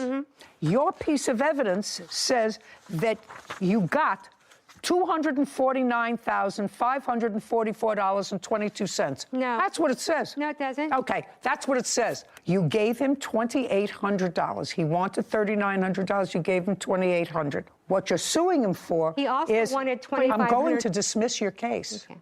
It's just as easy for me to send you back to Mexico. Once you closed on this house, according to what I looked at, Ms. Heckendorf, you asked if you could stay in the house because your new house wasn't ready to close escrow. Is that correct? That's a yes or a no? Yes. And so you closed the house on February 9th, and he allowed you to stay in the house. When were you supposed to vacate the house? March the 1st, I paid $2,000. That's a date, March 1st. And between February 9th and March 1st, how much did you pay him in rent? I gave him the money from the casita. Just a second. Yes. That's an amount between February 9th and March 1st. $2,370. So that was a month's rent. Is that what you received? No, Your Honor. How much did she pay you in rent between February 9th and when she was supposed to vacate March 1st? She would have paid you rent in advance. Nothing. Show me proof that you paid him anything for rent on February 9th.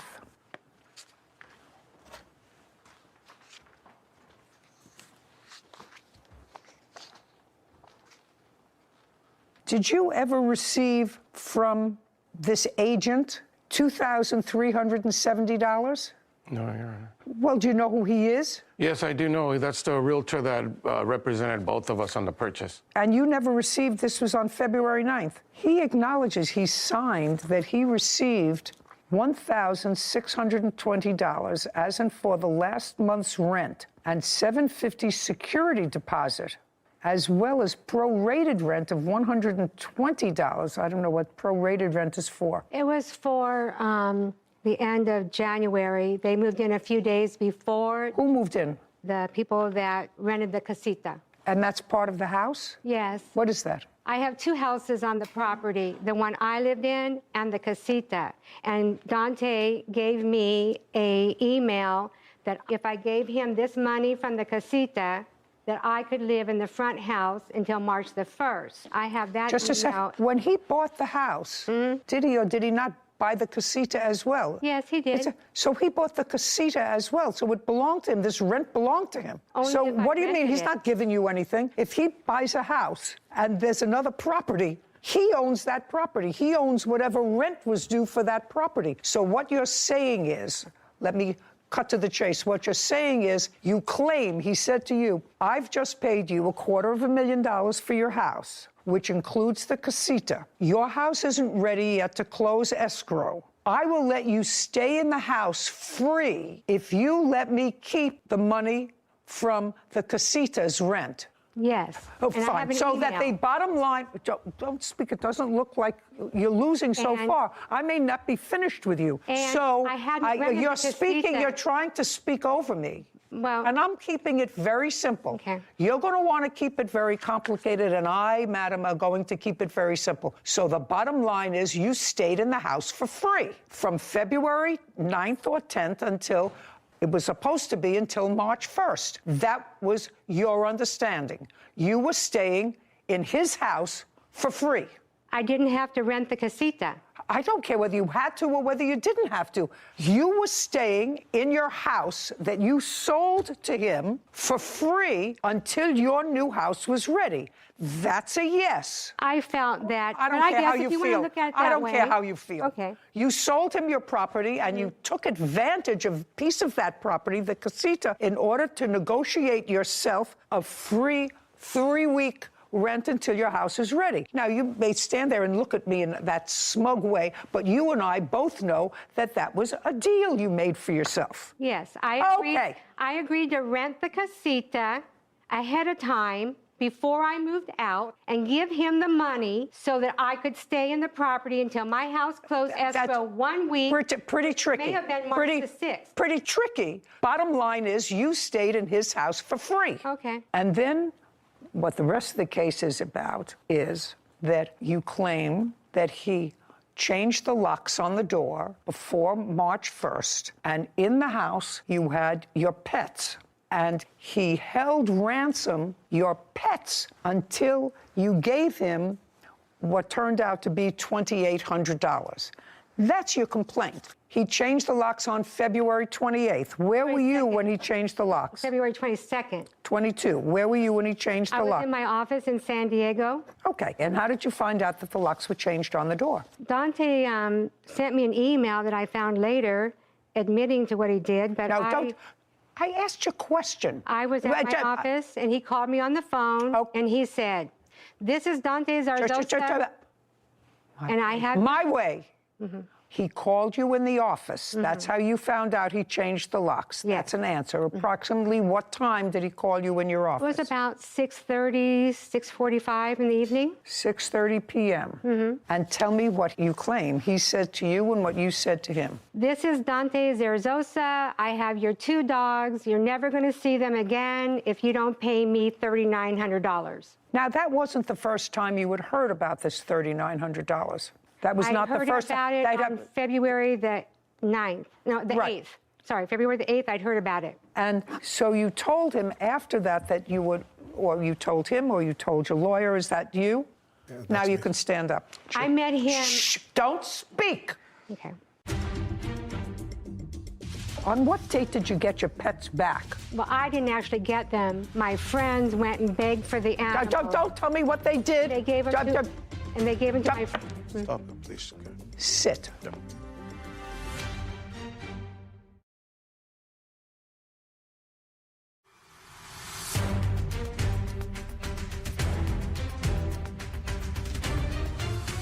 Karen Heckendorf has accused her homebuyer, Dante Zarzosa, of extortion by threatening her pets.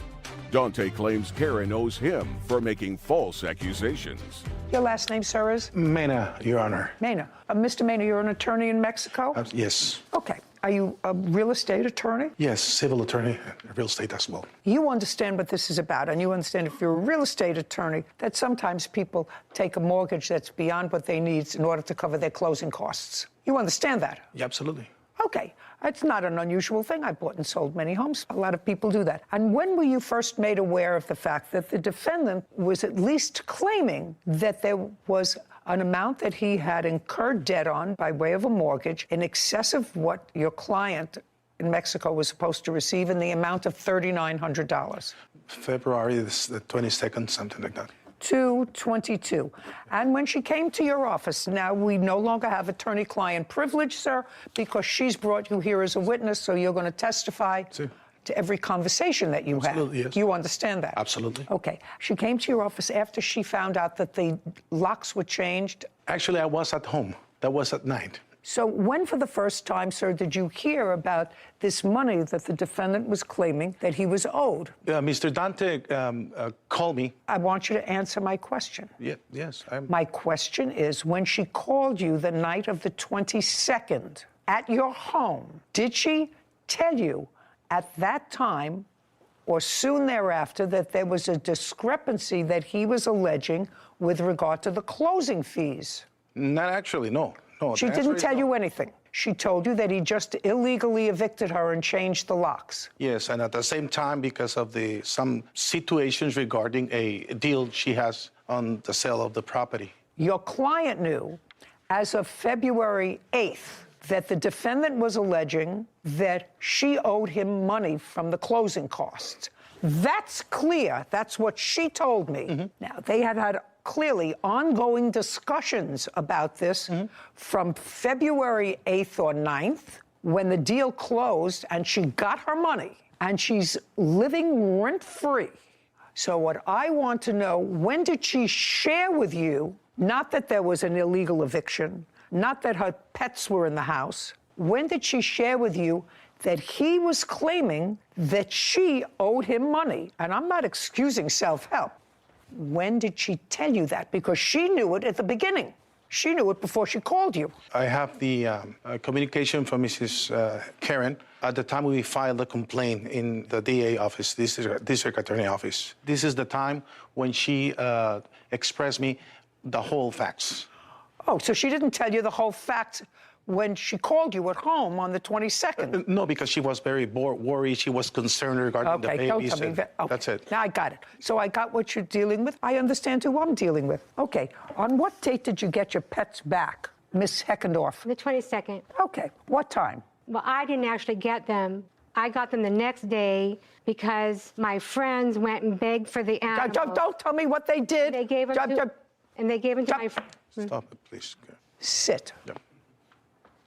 I just asked you when you got your animals back. So you got your animals back on the same day as he changed the locks on the house. They were given to friends. Yes. Is that correct? Yes. So they were returned to you the same day because if they were given to your friends at your direction, your friends were your agents. Yes. Good. Only the dogs. He had my cat the next day. Did you have a cat or was it an outside cat? Is it an outside cat? Outside cat that lives indoors, and they put the doggy door down so the cat couldn't get out. Okay. He told me he had my cat. Okay. When did you give him the $2,800? About 5 o'clock on Wednesday, the 23rd. Is there a writing of the exchange of that money? I'd like to see it.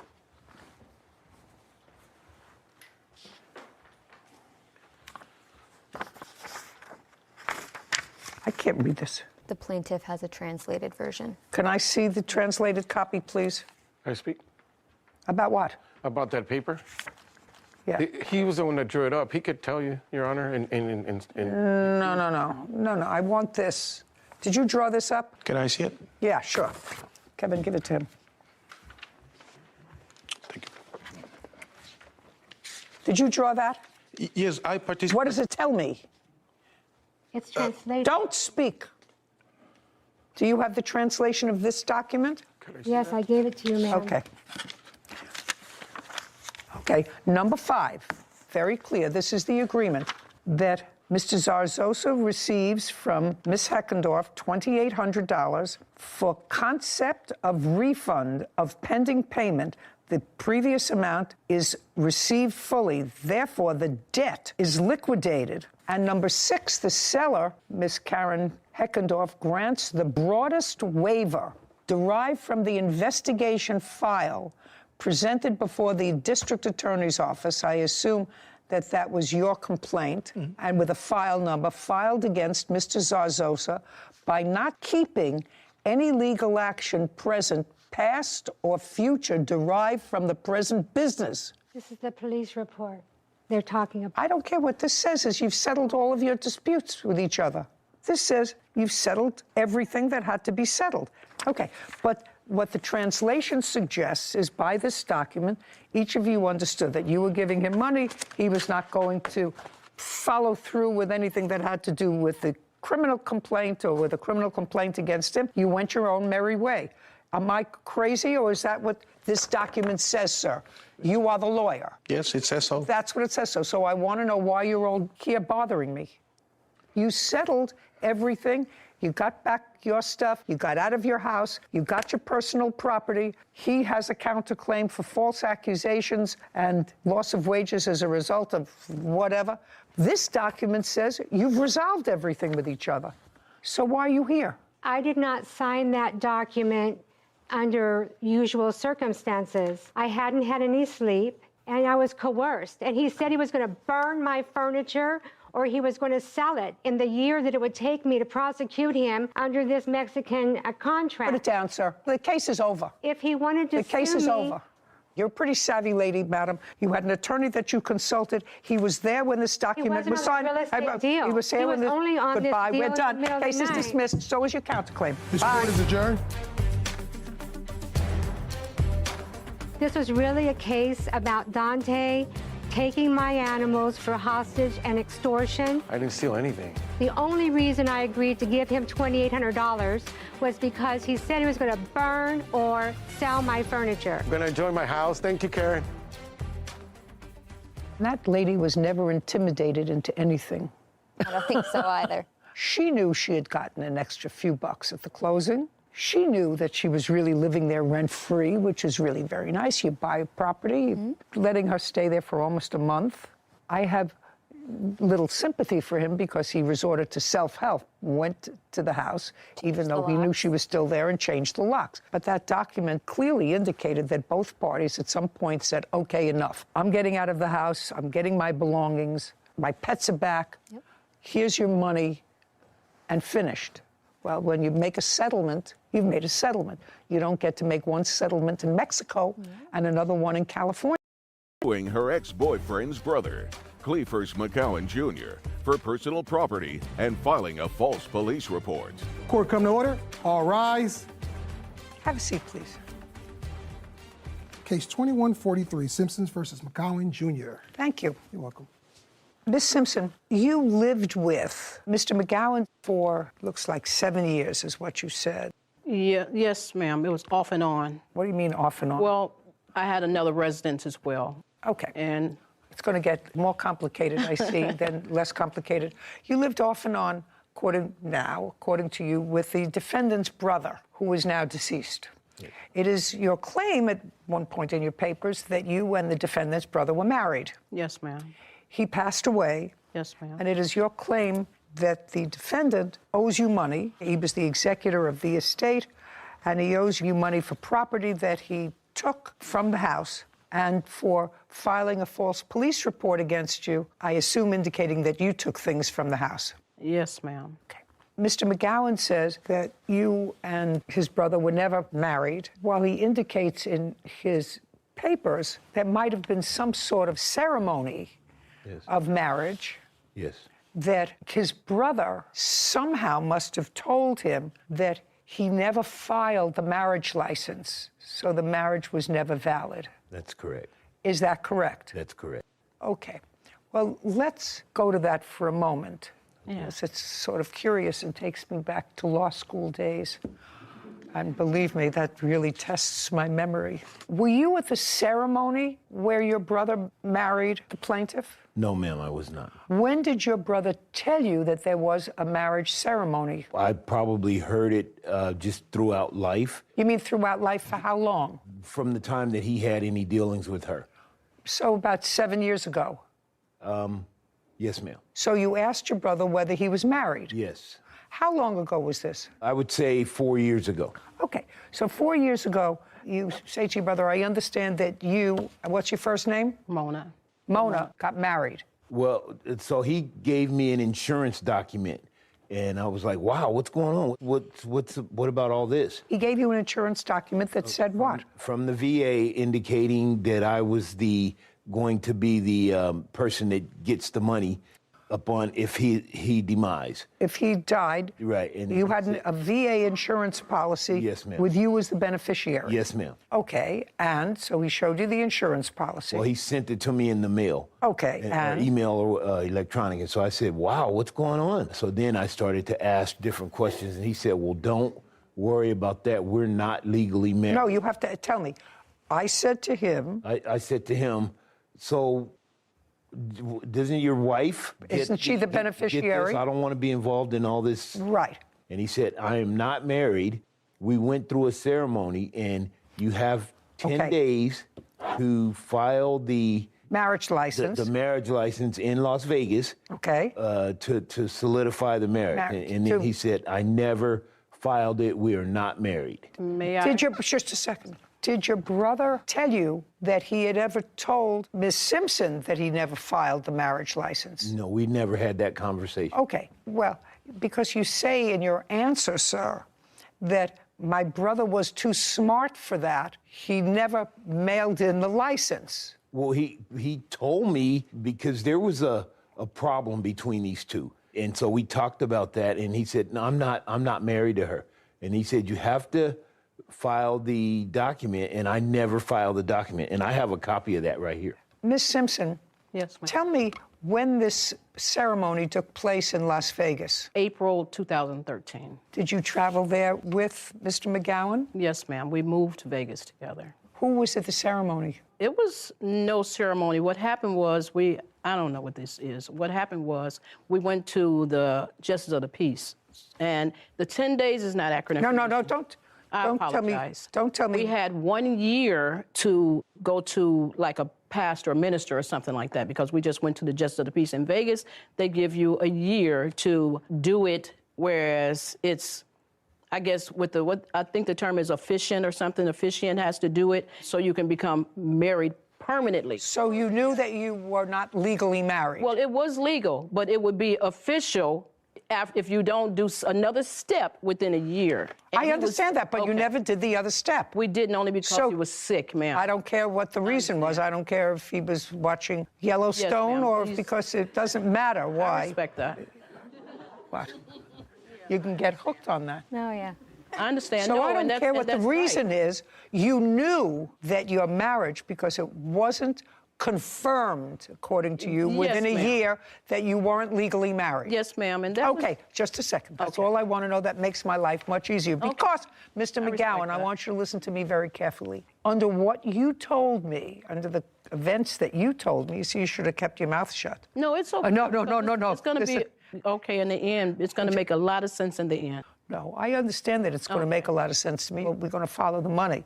But I just want to tell you and the people who are watching this that when I thought about your answer, that you said your brother was too smart and didn't file the necessary document within 10 days, my view of that scenario was that she could still consider herself his wife. Because if he fraudulently, in an attempt to deceive her, didn't mail the marriage license in, she would be the beneficiary. I'm just letting you know that. You understand what I just said? Yes, ma'am. Because he committed a fraud on her. He would have committed a fraud, your brother, on her into leading her to believe that they were a married couple and they had the responsibilities and the benefits of a married couple. But she says she volunteered that she knew they weren't married. Yeah. So I don't even have to address that. And it's okay. Just a second. I know where I'm coming from. Okay. So Mr. McGowan, the person that you were involved in for a period of years, on and off, you had your own place, but he was ill for a certain period of time. Was your brother ill? No, ma'am. No. Just a second. Key says no. You say he was ill for a great portion When of I that first time. met him. Shh. Just a second. For a great portion of that time, and that you were his caregiver. Yes, ma'am. And you were paid as his caregiver by the government. The VA, yes, ma'am. By the VA to be his caregiver. Yes, ma'am. Well, that would be inconsistent with being his wife, to be his caregiver. Because if you're a wife, you don't get benefits from the VA. If you are a non-relative and caring for somebody who requires assistance, you may get assistance. And how much was the VA? Just answer my question. Yes, this is not my first rodeo. Okay, I understand. How much was the VA paying you a month to take care of, what was your brother's first name? Marcus. How much were you being paid to take care of Marcus? Because you say that one check you didn't get because of him. It's part of your lawsuit, so you know exactly how much you were paid. Ma'am. How much? $2,057.55. A month. Yes, and when ma'am. did you start collecting that? 2014. Woo! You are a legal stranger, so you must have filled out forms to say that you were married. No, I was considered a family member. I was no longer considered the wife, but I was considered... Well, you're not no longer. You were never his wife.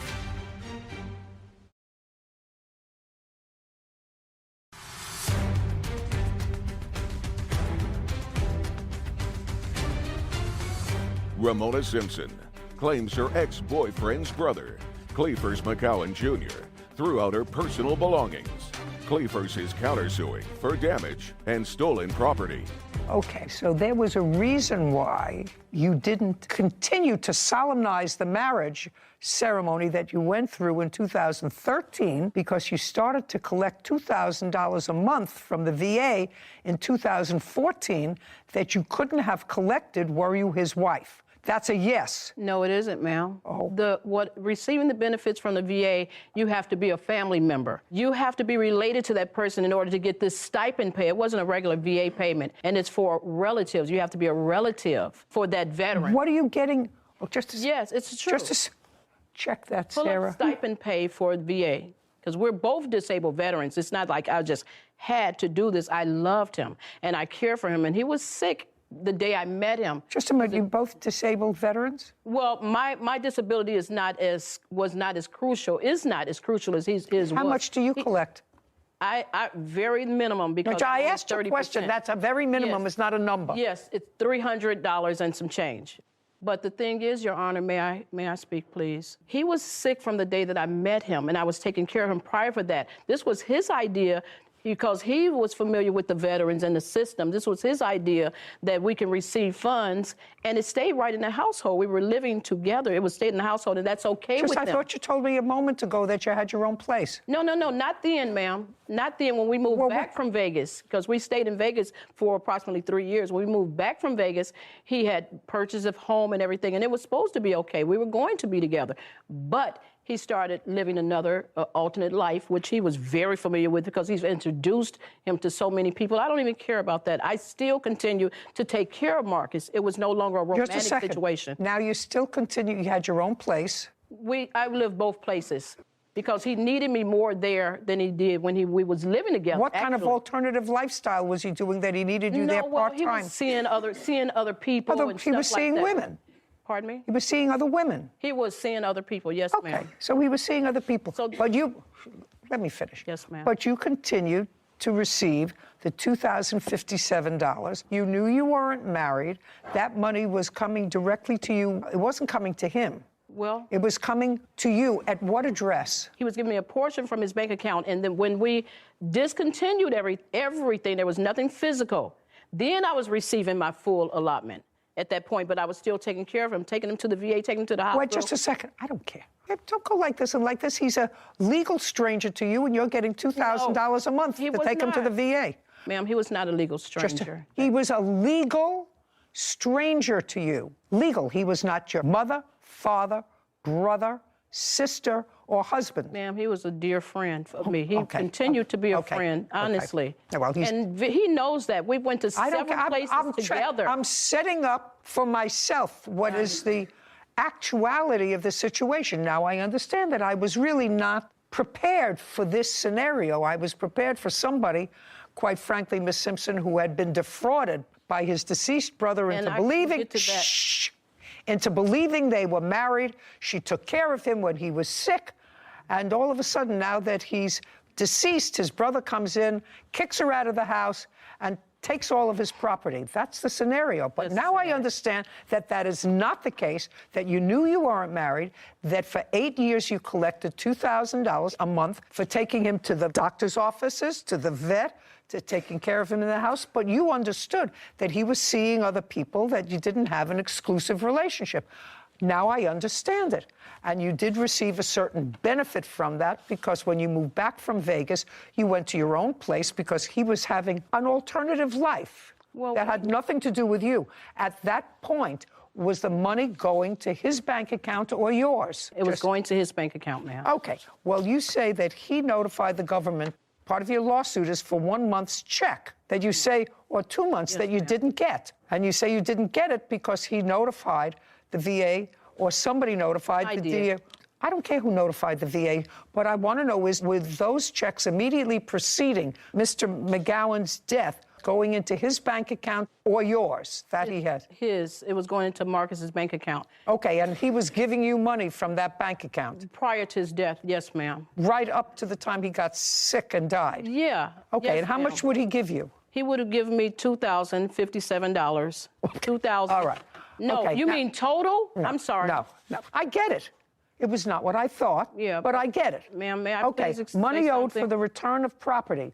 What property? The property, which is my funds. I have jewelry that was missing and clothing that I never received because he kicked out his niece and boarded up the house. Just a second. Was your brother taken to the hospital? Yes, ma'am. On what date?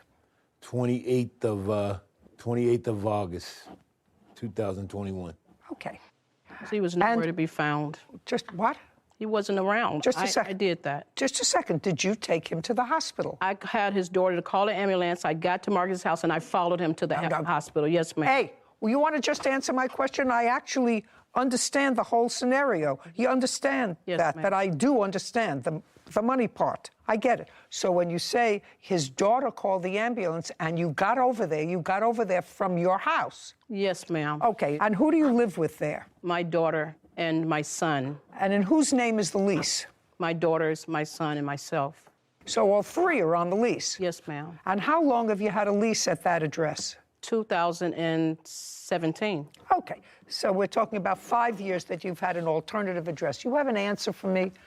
There is a Veterans Affairs program of comprehensive assistance for family caregivers. It says $2,800 a month, but based on a fee schedule that can change.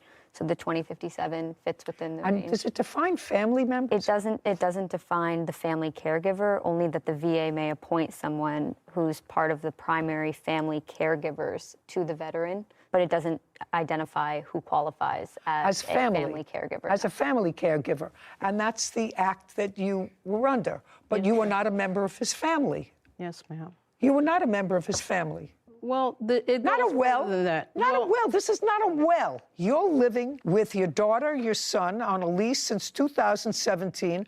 You know he's got an alternative lifestyle that has absolutely nothing to do with you. He was giving you the $2,000 a month. I don't know why. I don't even have to get into that. But you were not that individual. But you were not a family member. If this is for family, it does go to the veteran to then give the family caregiver, though.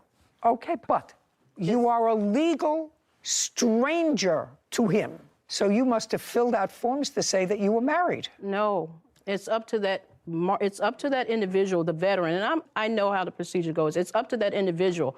I was considered a family member. I was no longer considered the wife, but I was considered. Well, you're not no longer. You were never his wife. So if he filled out a form and okay with that, ma'am, because I could have. Okay, so went he had the further. right, you were never his wife, he had the right to board up the house, whichever it is, and you weren't living there for 5 years. You had a place, so if you had clothes there and your jewelry, what were your clothes and your jewelry there? If he was Because fooling around with other women, why would you leave your clothes and your jewelry in the house? Okay, ma'am. The thing is, no one has came to the home as another woman in that home. I was always there. He has no proof or evidence that I was not there. So basically, I had their clothes there because I stayed there. I lived there. Forget it. You were more than compensated with $2,000 a month. What's next? I don't believe that you leave any valuable jewelry at his house. I was there most of the time, honestly. You don't need valuable jewelry if you're taking care of a sick person.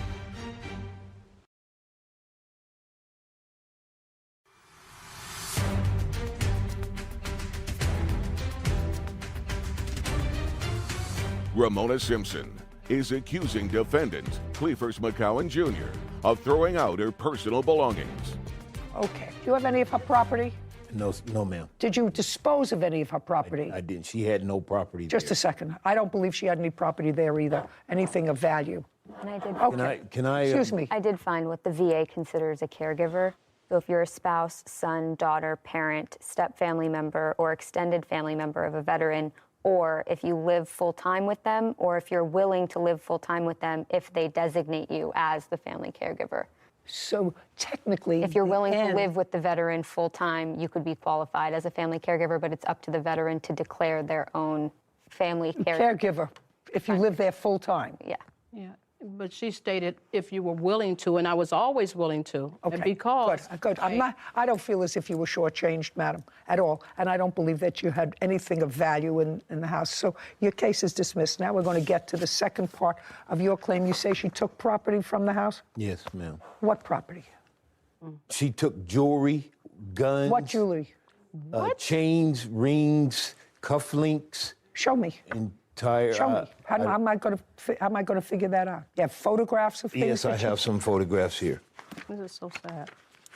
So sad. You have to put a period and end it. You had a good thing going for 9 years. Ma'am, the money was paid in the arrears, first of all. So me not getting paid for, and this is really not a big issue to me, what he's saying, because they're all lies, and I'll tell you the truth. Just say, I'm not saying anything, madam. All I'm saying is you have no case, because I don't believe that somebody who lived in a lifestyle, as you've described, as you've described to me, which is you have your own home, where you're on a lease since 2017, where you said to me he had an alternative lifestyle, but I still took him to his VA appointments. I took him, and I was his caregiver, but I lived with my daughter and my son.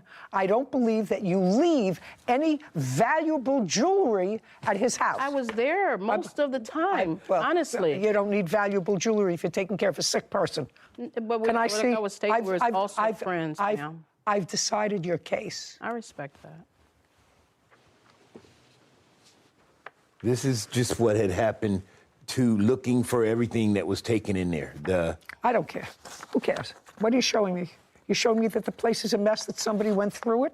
I'm showing you I what. don't care. Okay. I don't care. Prior to his death, when had you seen your brother last? I had seen him about 5 days prior to that. You live close by? I was living in San Diego at the time, and he lived in Highland, which is 79 miles up the 15 freeway. Okay, so 5 days prior to the 5 days prior that you saw your brother, when had you seen him before? We see each other quite frequently. We have family barbecues, this, that, and the other. I'm retired. I go. Okay, would you return these to him? These don't show me any jewelry. Okay. It shows me that the house looked like it was picked through.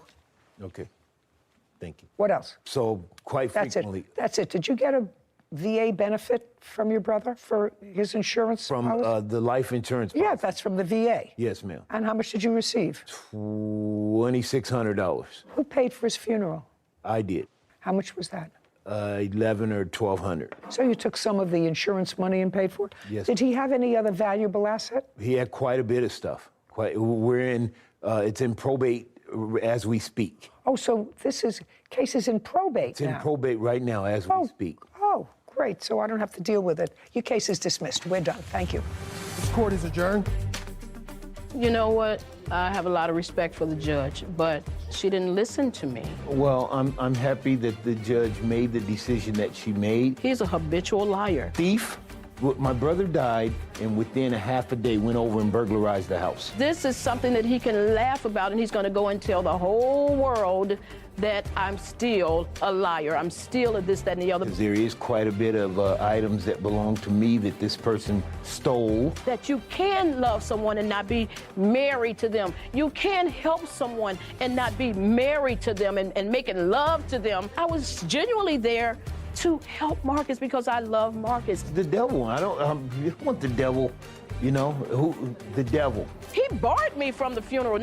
I didn't fight it because the respect I have for his family and for Marcus. I could have went there. No. I said, you know what? I won't be there. I hope that she crawls back in the rat hole she came out of and does whatever she does. You know what was interesting in that case, Sarah? When I read the complaint and the answer, I had a whole different vision. Me too. Of what the arrangement was.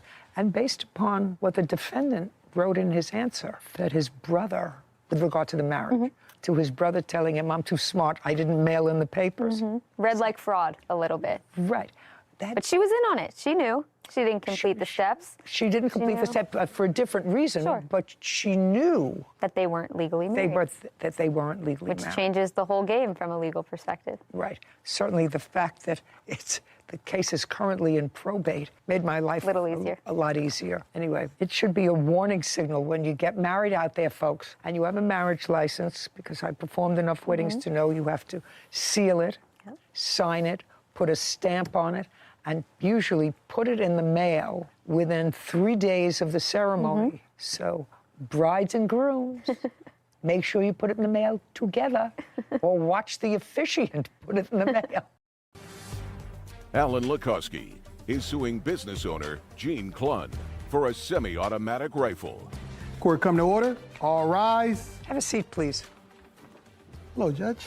Case 2055, Lukoski versus Clunn. Thank you. You're welcome. Mr. Lukoski, am I correct that you own or manage a shooting range? Yes, it's a target range. It's on my own property that I own in northern Minnesota. And it's licensed to do commercial target shooting? Not necessarily. What I do is... What is not necessarily? What does that mean? Well, for 19 years, I have been a firearms instructor for the permits to carry for the sheriff's department in my county. Okay. So I don't believe that the training is good enough that the people are getting to be able to carry handguns on the street. So I give them a free additional training session at my range. You also sell guns? I do not sell guns, no.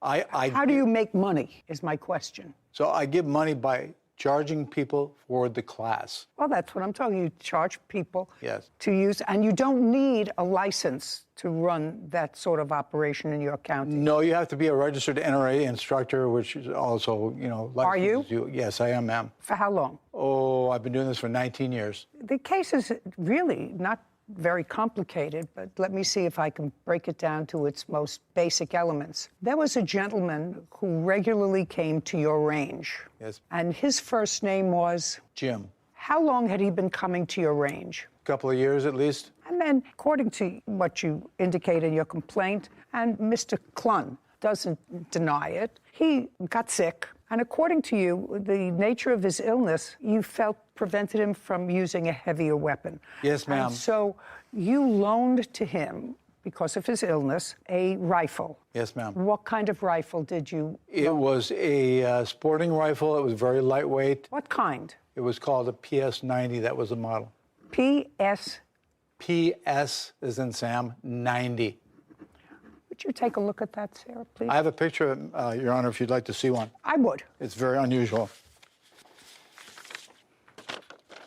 Thank you.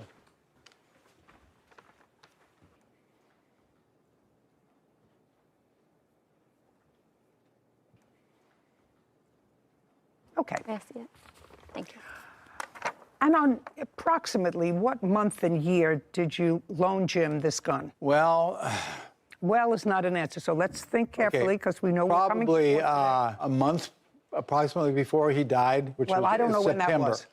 September 8th, I believe he passed away in 2021. How did you find out that he passed away? I believe Mary here, who's here because of the fact that she caregave for him while he was going through cancer treatments. She was his reason for staying alive. And she also did witness some things that happened in this case. Okay, I'll get to you in a second. So he passed away on November 8th. He died on September 9th. 9th? Yeah. Okay. Okay. Prior to his passing away, Jim and Mr. Clun had some business deal. And Mr. Clun believed that Jim owed him money. So far, right? Correct. And after Jim died, Mr. Clun went to Jim's home and took several things from the home to satisfy that debt. No, I did not do that, Your Honor. I never came back to the house. I never took anything. Everything I received prior to his death. Okay. Tell me when you received the gun that belonged to Mr. Lukoski. Looks like 5/20/21. Can I see what you have that indicates that you received the gun in May? Because you gave it to him about a month before he died? Approximately a month. Well, could have been a little longer. It had to be longer. Okay. I picked it up the 5th month. In May? Yes. Okay, and you couldn't have given it to him in August. Yeah, you're right. It had to be before then. Okay. And tell me the circumstances, because that's what this case is about. Mr. Lukoski claims that it was his gun. It was a loan. You had no right because you took it. You got it, evidently, you want to tell me, from Jim, and then subsequently sold it. Yes. Yes. Okay. So I want you to tell me the circumstances surrounding your getting possession of this gun in May of 2021. Jim was in need of money, so I loaned him money, and in trade for the money as collateral, he said he would... Okay. And I'm going to let you tell me this because Jim's not here, so I'm going to have to get more specifics from people who were his caregivers to buttress what you're saying to me. He needed some money. How did you know him? Best friends from high school. And you remained friends? Yes. How did you find out that Jim needed money? Jim called me up, and he was getting scammed, but he wanted the money, and he told me he was getting scammed by whom? I don't know who it was, but anyway, I would give him $2,500. He would go to the post office and mail it somewhere. But every time he did that, I would receive collateral of motorcycles or guns. Just a second. I want you to run this by me. Jim called you and said, I'm being scammed? No. I think he's being scammed. I don't care what you think. Okay. What you think is unimportant to me. I want you to tell me the circumstances surrounding the money that you gave to him. He called you and said... He needed to borrow money. I borrowed him the money. No. I need to borrow money. Had you ever loaned him money before? Yes. Often? No. In the last year of his life, I did probably a half a dozen times. Just in the last year. So when he called you and said, I need to borrow some money, the reaction, even from a best friend, would be, of course, if you need money, tell me why. Right? That's a natural question. And so that's what you asked him. Tell me why. And I asked him that question, and he said he was going to be receiving $1 million or $2 million in the next few months. Okay. So you brought Mr. Lukoski's gun back to Jim while he was alive? No, I sold the gun. Keep going. So you sold... This specific... Just tell the truth. You don't have to have a good memory.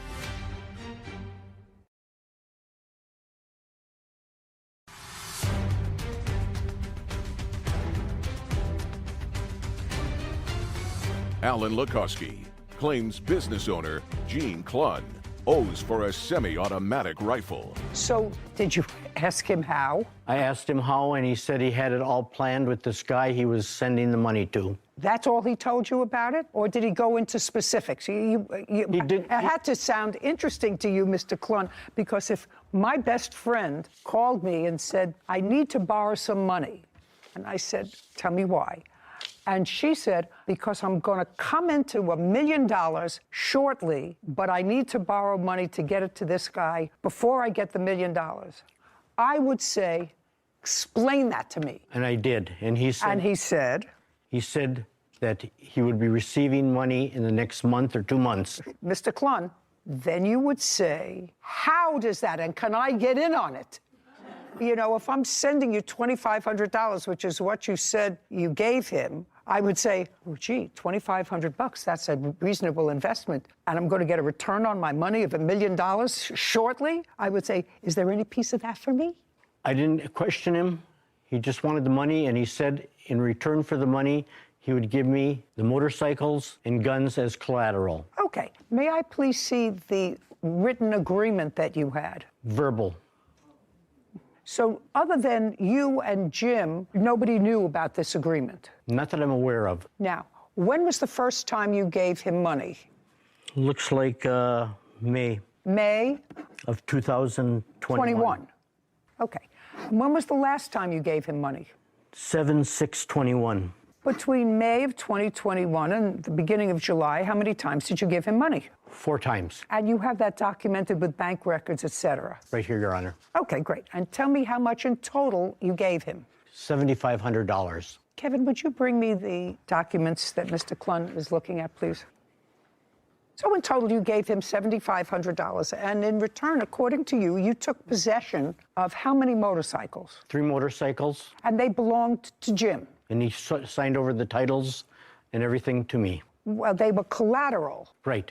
But he signed over everything and gave me the titles for everything. Can I see the titles to the motorcycles? They're sold, ma'am. Interesting. As well as the rifles that I got also. I'm just asking you, do you have the sales receipts from the 3 motorcycles? There were 3? Did you say 3? Yeah.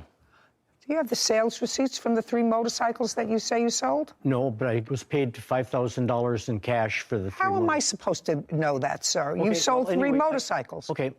How am I supposed to know? I mean, all of this is coming out of nowhere, actually, with no proof whatsoever, unless you're prepared to give me some flesh on this bone of a case. Could you stand up? Your first name is Mary? Yes, it is. What's your last name?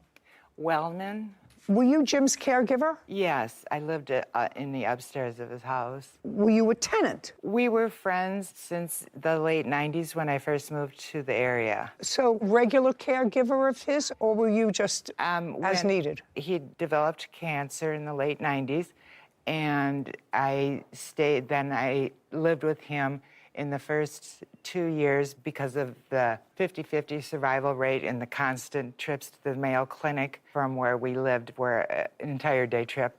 And then after about 3 years, when he was kind of back on his feet again, I moved out, but we remained friends and we rode motorcycles together and we did lots together. And so you lived in the house? Yeah, and I moved back in okay. Okay. Were you living in the house when he bought these 3 motorcycles? 2 of them I was.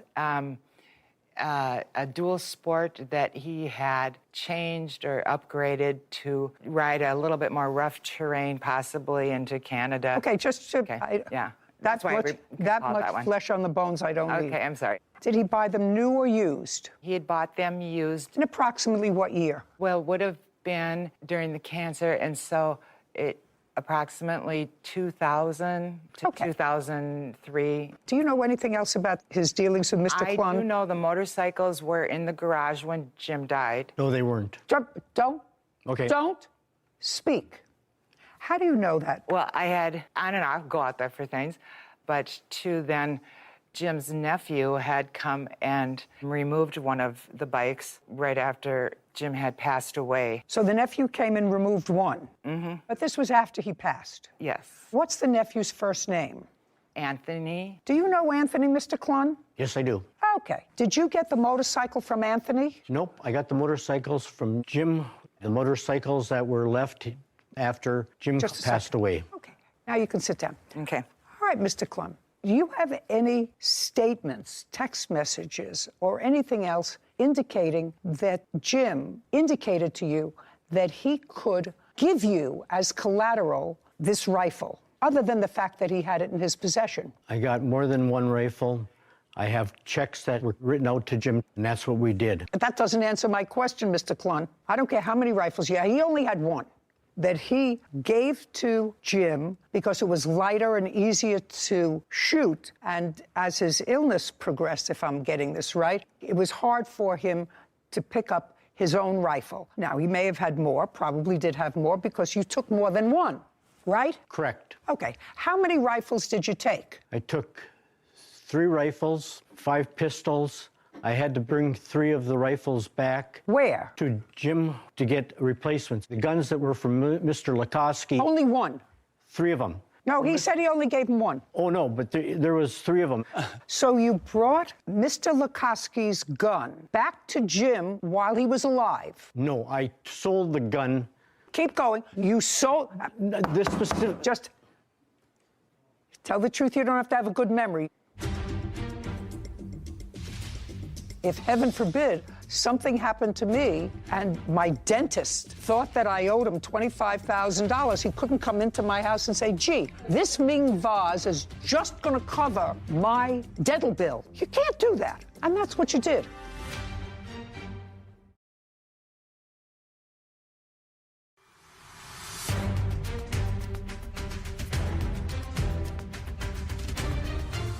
Alan Lukoski is accusing business owner Gene Clunn of selling his semi-automatic rifle without permission.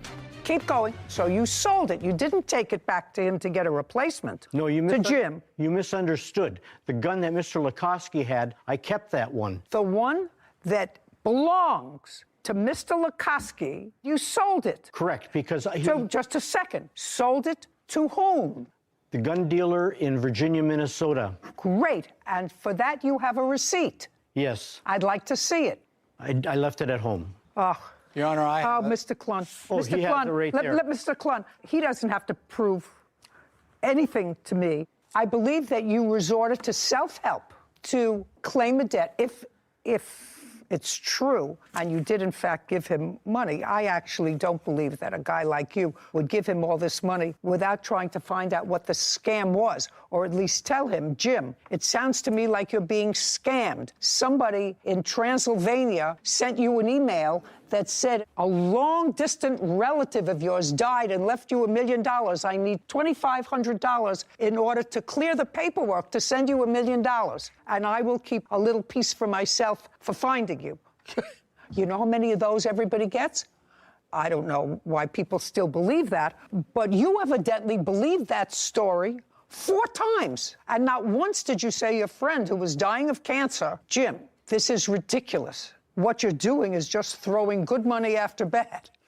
I don't understand why you didn't say that to him, or if you did, you would not have said to him, unless you had something to gain, which clearly you did. You sold the motorcycles. You don't have any proof of what you sold them for. You expect me to take your word for the fact that you sold them for $5,000 in cash without proof. He owed you, if I were to believe you and these checks, $7,500. You sold the motorcycles, you sold guns, but unfortunately, one of the things that you sold belonged to the plaintiff. And when somebody dies, there is an estate. There's a judge who decides what property there is.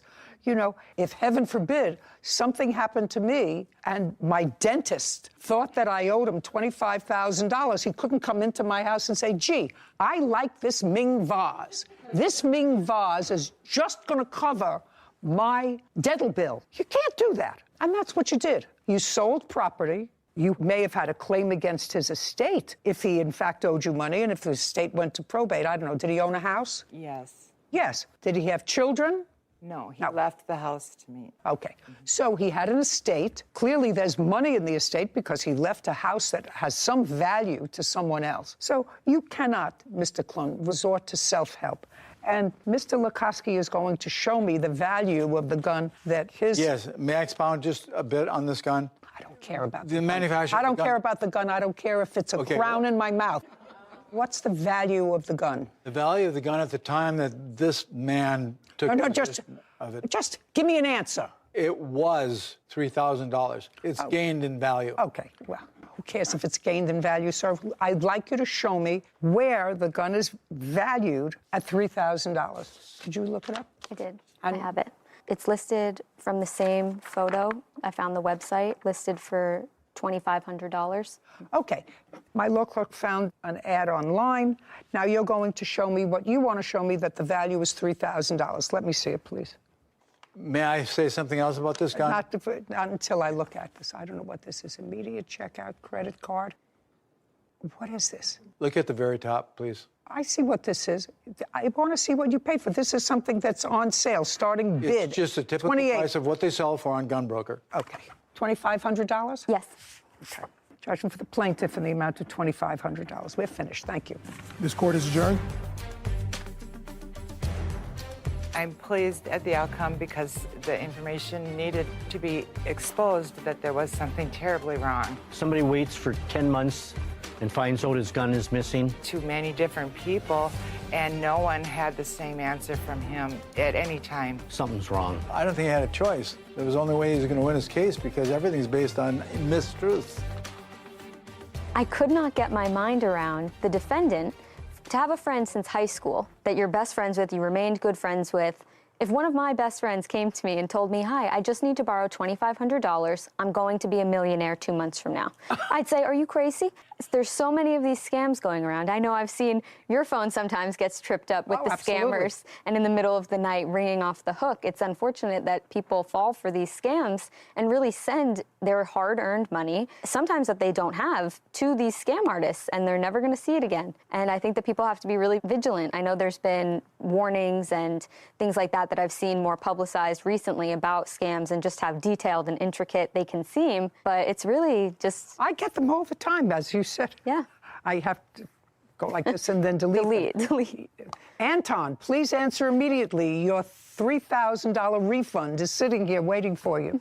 Non-existent. No, sometimes they leave out Anton. Your $3,000 refund is here. Yeah, gotta be smart. And, you know, Sarah, a couple of years ago, I don't know whether you remember, but I just thought about it. People were calling me and saying to me, Judy, I didn't know that you went into the cosmetics business. Oh, yes, I do remember. And the people who crafted the advertisement, you know, with all kinds of real logos on the top reviews of it. And reviews, and I tried this stuff. And I remember being at the gym working out, and a woman came over to me and said, you know, I bought your cosmetics, and they were really terrible. And they keep sending them to me every month. And probably charging her credit card. Charging her credit card. And I tried every vehicle in the government to try to get somebody to... shut it down. Track it down. And the answer was, they're so smart that they use international, you don't know where they could be. They could be in Peru, they could be in Chile, they could be in Brazil, they can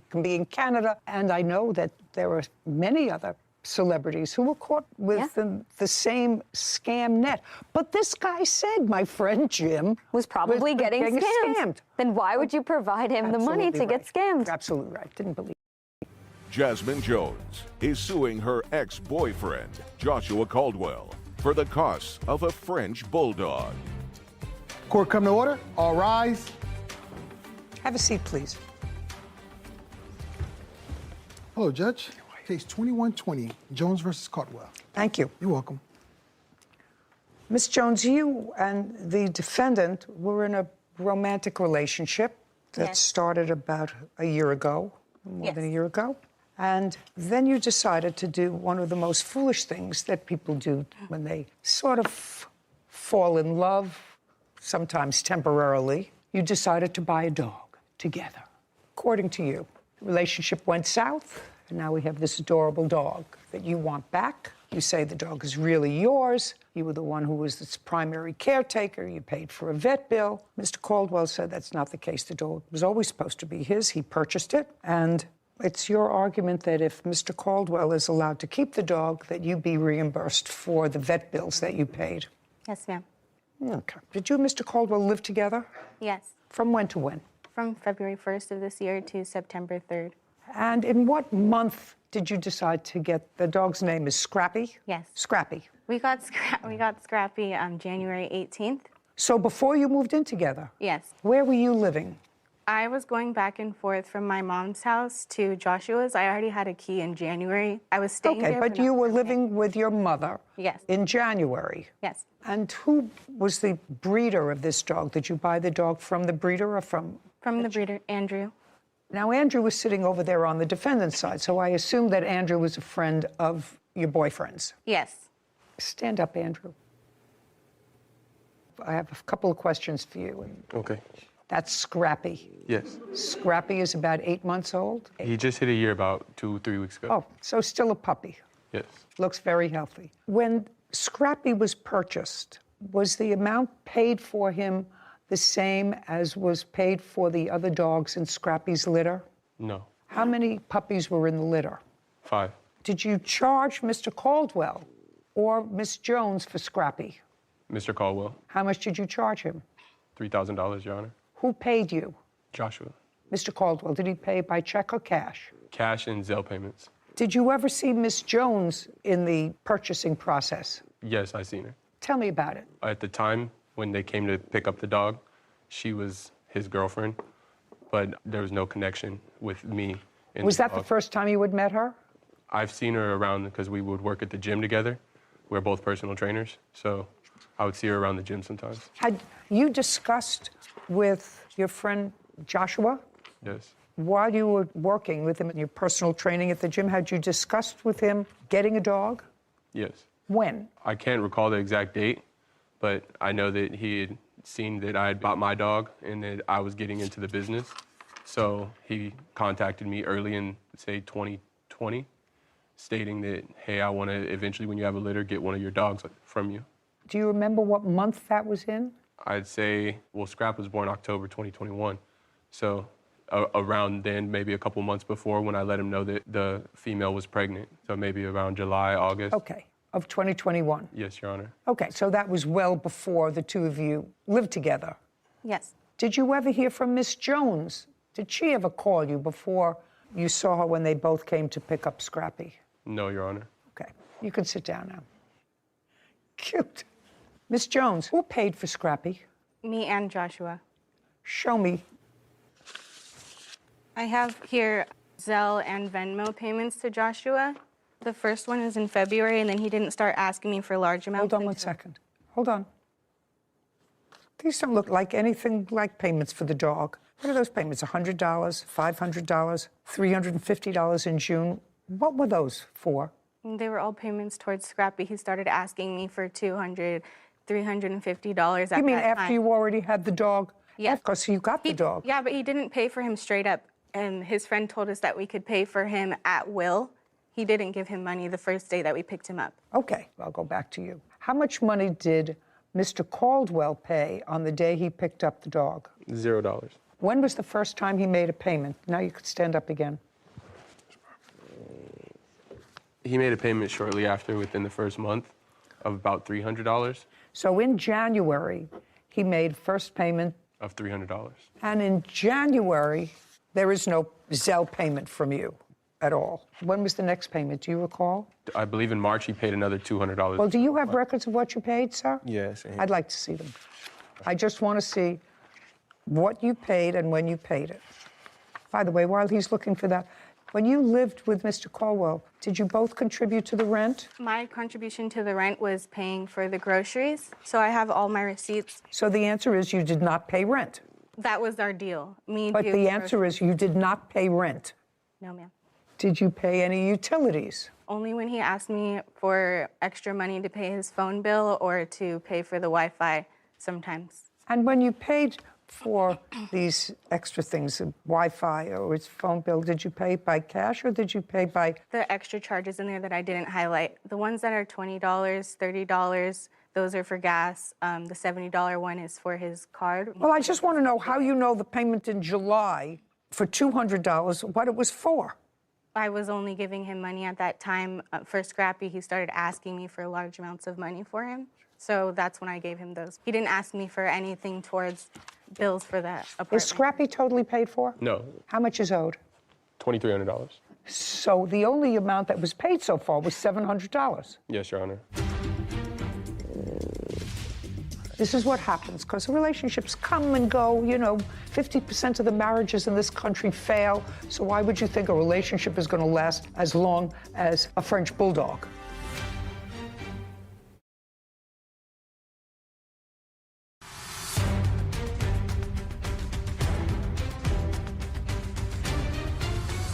Jasmine Jones claims her ex-boyfriend, Joshua Caldwell, owes for the costs of a French bulldog. Joshua is countersuing for vandalism and an assault. Okay, and this is an agreement that I, Joshua Caldwell, have agreed to buy cashmere That was his name originally. From Frederick Wright. Once the dog is paid in full, I will receive full ownership rights. Frederick Wright will remain the rightful owner of Kashmir until I complete $3,000 in payments, right? Correct. And both of you signed this, and this was in January of 2022. That's a reasonable... What are you laughing at? I'm not laughing. I'm just like, when did he even sign that? Because I was with him the day that we picked him up, and he never showed me any contract. Well, but this is reasonable because he's not transferring any rights to him. He's going to remain the owner. He's the owner of the dog until the full amount is paid for the dog of $3,000. Right now, he said that the only thing was paid was $700. Go ahead. Now I'll hear you. Now I got it. Now you can sit down. When I was present for us picking up Scrappy and purchasing him, it was word of mouth contract. There was no paper signing at all. He didn't even show me a paper. And he showed me him. He asked me if I liked him. I said yes. And he said he would go half on him with me. Okay. And I said, okay. And it was that same day. I get off of work. He picks me up. We go see Scrappy. Didn't know we were going to get him that day. We ended up getting him that day. He tells me, okay, it's just going to be $3,500. They walk to the back of the room and start talking and making an agreement. Come back out. So just a second. So they went in the back of the room. You were not there. That's what you just told me. They went in the back to make an agreement, and then they came out. That's what... He tells me it's going to be $3,500. They walk to the back of the room, make an agreement. Right. Go ahead. And then he comes back and we take Scrappy home. The next day, he texts me early in the morning and tells me that Scrappy might have gotten a bee sting or something because he was limping and he doesn't know what happened. I picked him up from his job that afternoon after I got off of work. Okay, so you picked up the dog from his work. Yes, picked him up and I went straight to my mom's house to get clothes because I was going back to his house. And I was examining Scrappy, no swollen paw, no bee sting. Then he said that he probably clipped his nail on the tile, and I'm just like looking at his paw, and I'm like, there's nothing wrong with it, but he's limping. Those were his stories. Still don't know what happened. Scrappy wasn't showing any signs of like pain, he was just limping.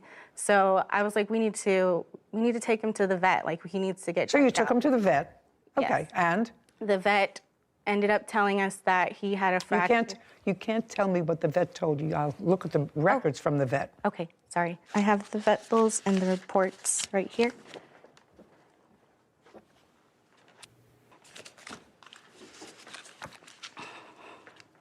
Did you pay any part of these vet bills, sir? Yes. Which parts? I didn't have any record of it because I didn't see it coming. I honestly didn't know what happened to his elbow.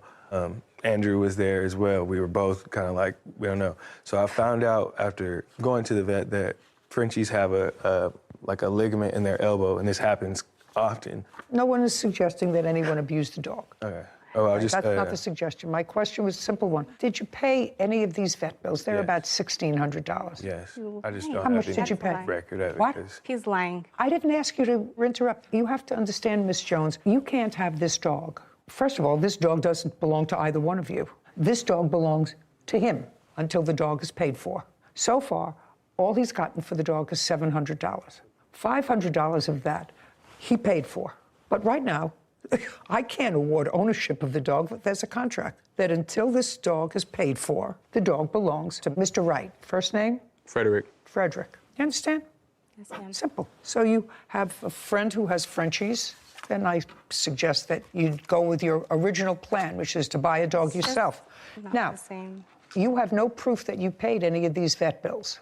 I just have the medicine with my name on it. Well, the medicine with your name on it doesn't help. $1,600 in vet bills. And you have physical custody of the dog now, right? Right. And your agreement with Mr. Wright is that you don't get ownership of that dog until the dog is paid for. Yeah, I mean, I can't enforce your contract with regard to Miss Jones. The dog was not paid for. I've already offered to pay him for the remainder of whatever Josh hasn't paid him. The contract is with Mr. Caldwell, not you. So that's what happened when foolish young people decide to own a dog together. And they're not married, they don't even live together. This is what happens, because relationships come and go. 50% of the marriages in this country fail. So why would you think a relationship is going to last as long as a French bulldog? It's sort of ridiculous, and I've advised against it for the last 25 years. Nobody wants to heed this. So I'm faced with a situation where, when did the two of you break up? I left on September 3rd. Well, now we're a couple of months, but... She didn't leave. She had to be, well, this is going to go into the assault charge. I don't. But Listen, she had I to don't be care. escorted I don't out. care. Whatever. I don't care. You packing my want clothes. you. Shh. I'll get to the counterclaim in a second. I will give it the same attention as I've given her claim for the dog. She's not getting the dog back. You have to, however, pay her the $1,600 that she paid for the vet. Do you understand? So that part of your petition is granted. Was the bill all paid? I'm still paying it off currently. We both agreed to apply for care credit together, and whoever... But it's your bill that you have to pay. If you work in accounting, you have a check, you don't want that garnished, so you have to pay it. I am paying it. You have to pay it. Okay. And he's going to reimburse you for that, $1,600. All right, now let's get to this counterclaim and make short shrift of it. Money owed for assault and vandalizing personal belongings. Let's start with the assault. Allegedly, the assault took place when the plaintiff came home intoxicated. I'm a kickboxer. On September 3rd, she came to my fight, and she dropped me off at home. That's a lie. If you say it again, what I'm going to do, if you interrupt Miss Jones, again, what I'm going to do is I'm just going to dismiss your claim, and you'll pay for these vet bills yourself. Do you understand? Yes, ma'am. Okay. Go ahead. She didn't like the people that was at my fight there, and so she had a couple drinks. She got to my house, and she started to fight with me, and I tried to remove myself from the fight, and then she started getting violent. So then I called her family to come pick her up, and they showed up maybe an hour later. In that hour, I tried to remove myself to another room. She went and got scissors and started to cut my shoes up. Then I had to try to grab my shoes and scrap and go into the opposite room, and she came in there and was trying to fight me. All the while all this happening, I'm recording her on video to make sure that I'm... You have that recording? Yes. I'd like to see it. This would be me asking her just to leave. This whole thing is out of retaliation. What are you about to do? Why are you hitting me in the face? Record me? Because I want my dog? Fighting me. She won't stop fighting me. I've asked her to leave. Explain that to me.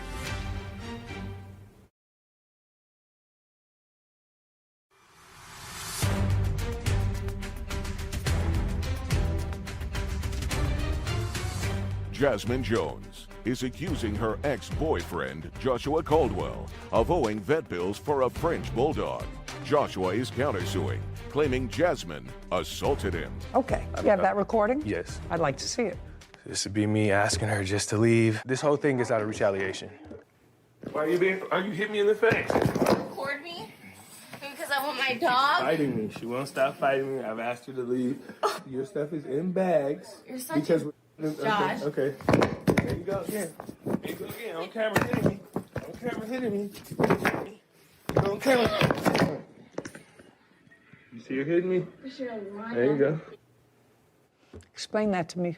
I wasn't dropping him off. We were still... I don't care what you're dropping off. Explain that video to me. I was pushing the phone out of my face because he had me on live and was saying my full name. He cut off parts of it. No, I just want to know what happened here. This was clearly you were going after him. I don't know whether you... knocking the phone out of his hand because he was saying my full name, saying I was crazy. I had already packed my stuff. I was leaving. We walk in the house. He calls me a dumb bee and then goes straight to the bathroom. I'm like, okay, well, I'm just gonna leave. Like, I'm not gonna deal with this. I had Scrappy by my side. I was packing what I could, taking it downstairs. I walk back up. He goes, oh, you're leaving? And he snatches Scrappy and locks him in the bedroom.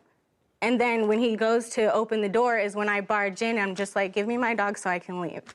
And well, I want to know what the violent stuff was about. He was recording me, saying my name. He was recording you. Saying I was crazy and I wouldn't get out of the house. And I was like, stop recording me. And I was just hitting the phone out of his hand. I never once put my hands on him. He's already hit me and choked me in the past, so I would not go there to provoke him to hurt me again. Did you ever report to anyone that he hurt you? I told my mom. Did you ever report? No, I didn't. Mr. Caldwell, were you injured? I mean, I'm a fighter. I'm not gonna... Were you injured is my question. No. Her family came? Yeah. The police were not called. You called her family instead. Did you pick her up? Stand up, please. You're a mother? Yes, I am. Okay. And this incident happened on what date when he called you? It was about 3 o'clock in the morning. Right. On... Shh. Don't interrupt. On what date? Labor Day. Did you go to Mr. Caldwell's home? Yes, I did. What time did you get there? Probably almost 4. Had Mr. Caldwell ever called you before with regard to picking up your daughter or that she was... No. No. So this was a first? Yes. Now, when you got there, I want you to describe what you saw. She was crying, she was upset, and I told her, come on, let's just go. And she said, no, I want to get my dog. I can't leave my dog here. He's been violent in the past. I've seen it. I told her, don't ever leave him with him again after a beach incident where he, like, hit him. I mean, he's a kickboxer, like he said. He doesn't hit the dog like a normal person would just tap a dog. No, this was back in July. He was a puppy. He was a baby. And I was so furious when I saw that. He only did it because the dog snapped at him, because he was angrily packing him up into a dog carrier. Would you do me a favor? Would you describe to me your daughter's condition? Oh, I'm sorry. Describe to me. You have to understand. Your daughter cannot get the dog. The dog does not belong to the defendant. Okay. The dog belongs to Mr. Wright. What happens to the $1,310 she spent for the dog? Well, she sent that money to him. I have to tell you something. I don't see anything in your daughter's evidence that suggests to me that any payments that she made to him had anything to do with the dog. Anything to do with the dog. Mr. Wright was very clear. He said he received $700 for the dog. There were 2 payments that were identified in his register as payments for Scrappy. There is absolutely nothing in your daughter's register that she gave me of these odd payments of $160 or $70 say Scrappy on it. Not one. So I've already made a determination of where the dog is staying. The dog is staying wherever Mr. Wright wants the dog to stay, because he owns the dog. Okay. Understand? Yes. So now that's your daughter's case. I finished that part of the case. What I want to know is he has a counterclaim, and his counterclaim was that your daughter, while in an intoxicated state, assaulted him. Some of that I saw on this video. Some of it you saw on the video. Mr. Caldwell was honest, because it doesn't look as if he was injured as a result of that, and I'm absolutely not discounting the fact that no one should put their hands on somebody else, but an assault requires an injury. And so if this is is that dog sleeping? No, that is so funny. He grunts all the time. That is so funny. So, Mr. Caldwell, can you show me what damage you allege Miss Jones caused your property? That's the next thing. You said an assault, which never happened because there was no physical injury. Would you mind telling me, please, what property specifically and photographs of that property? I'll have it. Okay, so your counterclaim's dismissed. Judgment for the plaintiff in the amount of $1,600 for the vet bills that she paid or is obligated to pay on her credit. It's not assault unless I get hurt. Yes, it's not an assault unless there is an injury. So if I was that drunk, it's an attempt, beating her up at her just a house? second, that's an attempted, sir, it's an attempted assault. Do you understand? If an assault has a specific definition, I believe she probably attempted to assault you when she touched you in an unauthorized manner. She was punching me in the face. That's not a... Show me picture of any injury. Show me. No, I didn't see that in the video, sir. I saw her lunging towards you. Do you understand? I saw her lunging towards you. I didn't see her hit you. I didn't see a photograph of any injury. I didn't see a police report where you reported any injury. Report incidents with her being drunk and fighting other men. Oh, okay. Did you understand what I said? An assault requires injury. An attempted assault does not. And attempted assault is a crime. But it's a crime which I choose, because of the circumstances here, not to consider and not to award you any cash award because you were not injured in any way. So unless you have photographs of the pair of shoes that you say she cut or something else, I'm dismissing your counterclaim. We got it? Good. Okay. Judgment for the plaintiff in the amount of $1,600. Thank you very much. This court is adjourned. Scrappy was not just like a dog or a pet, like he was my support. I mean, it was fair. Obviously, she had nothing to do with the dog. It's expected because he lied the entire time that we were together. And that's a lie. Him not to have given him any of the money that I put towards Scrappy. She literally just got all the transactions that we've ever done between each other on Venmo or Zelle and brought that to court. Now I just think like he was pocketing that money the entire time. And that's why it was dismissed, because it wasn't valid at all. I disagree with you a little bit on the countersuit of the assault charge. I have a more, I guess, broad overview since I'm just out of school with the common law. So assault versus battery, as far as I learned, was assault was just the imminent threat of a harm. You're fearing for your life or offensive contact of some sort, whereas battery is the actual offensive touching. There has to be some sort of contact. So if we're ruling by common law, which I know we're not bound by any particular state's jurisdiction, I would have awarded him something for the assault claim. My training is in New York, and in New York there is no crime of battery. My training was it's assault, and for an assault there has to be a physical touching and injury, and an attempted assault is placing someone in fear of imminent physical injury. I think you're probably right that there are jurisdictions that are different. We didn't actually see any contact between her and him. And he was honest. He said, yeah. you know, obviously I didn't have any injuries, but... Right, just as he didn't have any evidence to support the fact that she had destroyed or damaged some of his personal property. Unfortunate. Suing her cousin, Tina Archuleta, and her wife, Felicia Archuleta, for the balance of an RV and an assault. Court come to order. All rise. Have a seat, please. Case 2096, Martinez versus Archuleta. Thank you. You're welcome. Well, each of you was suing each other for the hefty sum of $10,000. Ms. Martinez, you say you were like a cousin to one of these defendants. Which one? Tina. That would be you. That'd be me. And your name is? Felicia Archuleta. You live together. Yes. Are you married? Yes. It is your claim that Tina purchased from you an old RV for $1,000, that she currently has possession of the RV, that she has not paid for the RV, and that when you went to their home to collect the money for the RV, that one of them assaulted you. Both of them. The defendants say that the original purchase price, which was $1,000, was reduced because the RV was not running. They paid you the $200. Did you give her the $200? I did. You did? And that was the day that you took the RV? No. When? That wasn't the day that I took it. So what happened? No. You took the RV. When did you give her the $200? This was after I already had it. Did you ever get $200 from the defendants? No, I didn't. I received $160 from Tina. Okay, so let's get back to the RV. How long did you have the RV? And it was just sitting on your property, is that right? Right. How long have you had it? I've had the RV for about 6 years. What did you do with it? Did you travel with it?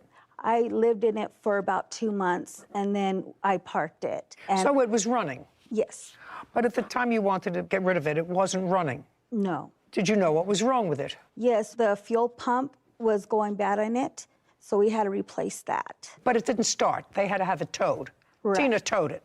Right. Back to their property. Yes, they did. Okay, so when they took it, the agreement was that they were to pay you how much? $1,000. And you acknowledged that you were supposed to pay $1,000. Yes. Did you get the title at that time?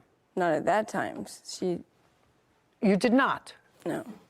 Is that correct? At the time that they took the RV and had it towed, they gave you no money? They gave me no money. Subsequently, they gave you $160. Correct. According to you. And tell me under what circumstances they gave you the $160. Tina did. I went over to their house and they gave me the money in hand. Okay, and what did you give them? Well, they had the RV given, the title given to them the day that they took the RV. And then $160. Mm-hmm. Did she ever give you any other money? No. Now, when did you go over, according to you, to the property to get the rest of the money? And tell me what happened. What date? It was August 27th in the evening. I called Tina and told her I was on my way. I went over to her property and You drove? I drove my car to her property. And Felicia was outside loading the car. That's Felicia. Correct. That's you. And so I asked her, where is Tina? She says she is inside. I said, well, can you call her? So she called Tina on her phone. So Tina came out and she comes up to me and says, what's up? And I said, I'm here to get my money. And Tina tells me, no, you're not getting nothing. I told you you're going to get it when I have it. I said, no, that is not the deal. I want all my money or I'm taking the RV. Now, I have text messages that show that about the RV, about her saying, well, if it's going to be such a problem, you come and pick up the RV and your title. You know, I'm coming to have it picked up tonight. You need to make sure that, you know, not to touch it. And I'm going Who to was living in the RV at the time? I had my friends in there that would help me try to get it started. So friends of yours were living Yeah. in the RV. Okay. And she told me. Go ahead. Okay, and so I told her that I was going to throw them out because she has not paid me for my RV. And then in the text, she also replies that, well, if I wanted to be grimy, I got the title and I could go ahead and keep it. And I do have proof of that. I would like to see those texts. Here's the proof. Here you go. There's some more. Those ones. Well, you acknowledge in the text back and forth that you owe her $800. Yeah, I never said I didn't. The thing is, okay. Can I tell you one thing? All I'm asking is you acknowledge that you owe her $800. Mm-hmm. Okay. I told Tina I'm done with it all. I'm going to make sure that I have someone pick up the RV tonight. And she got upset, screamed, no, you're not. It's a done deal. No, it's not. And I said, I'm getting my RV tonight. Later. You chose not to do this shower? Well, it's not that I didn't choose not to do it. It's she went to Twitter and threatened to beat butt. And I'm not doing business if you want to fight me.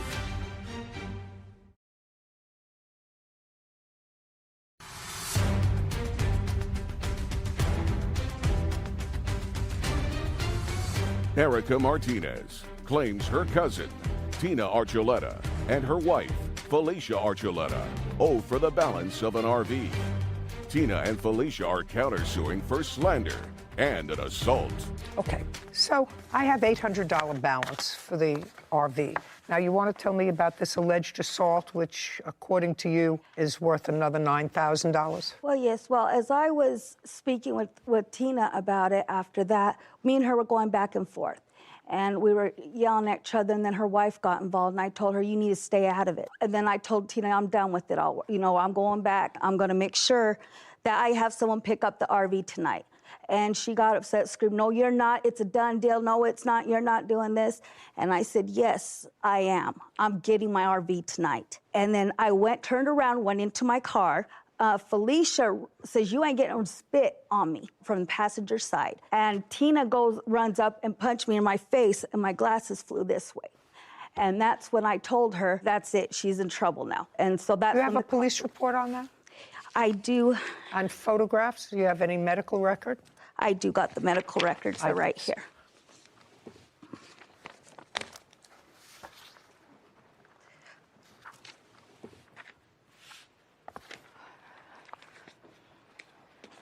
Okay, this is standard fare. It doesn't give me... It shows that I did go to the doctors 2 days after because I was having migraines. That's why I'm not understanding it, because it doesn't make sense. Okay. Do you have photographs of your alleged injury to your face? No, I have the police reports, but it takes 15 days for them to Just know a second. All I'm asking you is, you don't have medical records of the day of this injury. You had a headache. 2 days later, you went to the hospital. So this is useless to me. You don't have photos of your injury, and you don't have a police report. Is that what you're telling me? I do have the police number for it, but I don't have the report on me, no. No, okay. So far, they owe you $800. Now you have a counterclaim, because you acknowledge you owed her $800. You have a counterclaim for harassment, slander, and assault. Who are you alleging the plaintiff assaulted? Can I go back to something? No. Who are you alleging the plaintiff assaulted? That would be you. That's Felicia. How did the plaintiff assault you? She ran me over. She tried to run it over. She tried to run me over. Well, there's a difference between running you over and trying to run you over. Did she run you over, or did she attempt to run you over? She attempted to run me over. Okay. So that at best would be an attempted assault. Yes. So you suffered no injuries? No.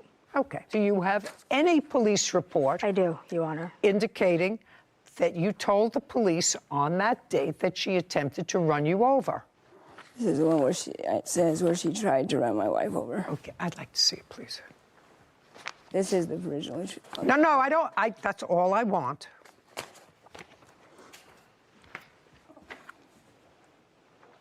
Okay, so it says, I told her to start the truck up and move her car because I was leaving and she was behind us, still arguing. So she put it in gear and tried to hit my wife. Is that what you're talking about? Okay. Did you suffer any injuries? No, Your Honor, I did not. Okay. So this case is a very simple one. And then, Your Honor, Tina, case is a very simple one. You owe her $800 for the balance of the RV, which you acknowledge in your text. But the only other part that you have is for slander. Now, you say that in your cross complaint, the plaintiff has slandered you. I'd like to see the evidence that you have that she has slandered you. May I see it, please? I need to show her she wanted the dog.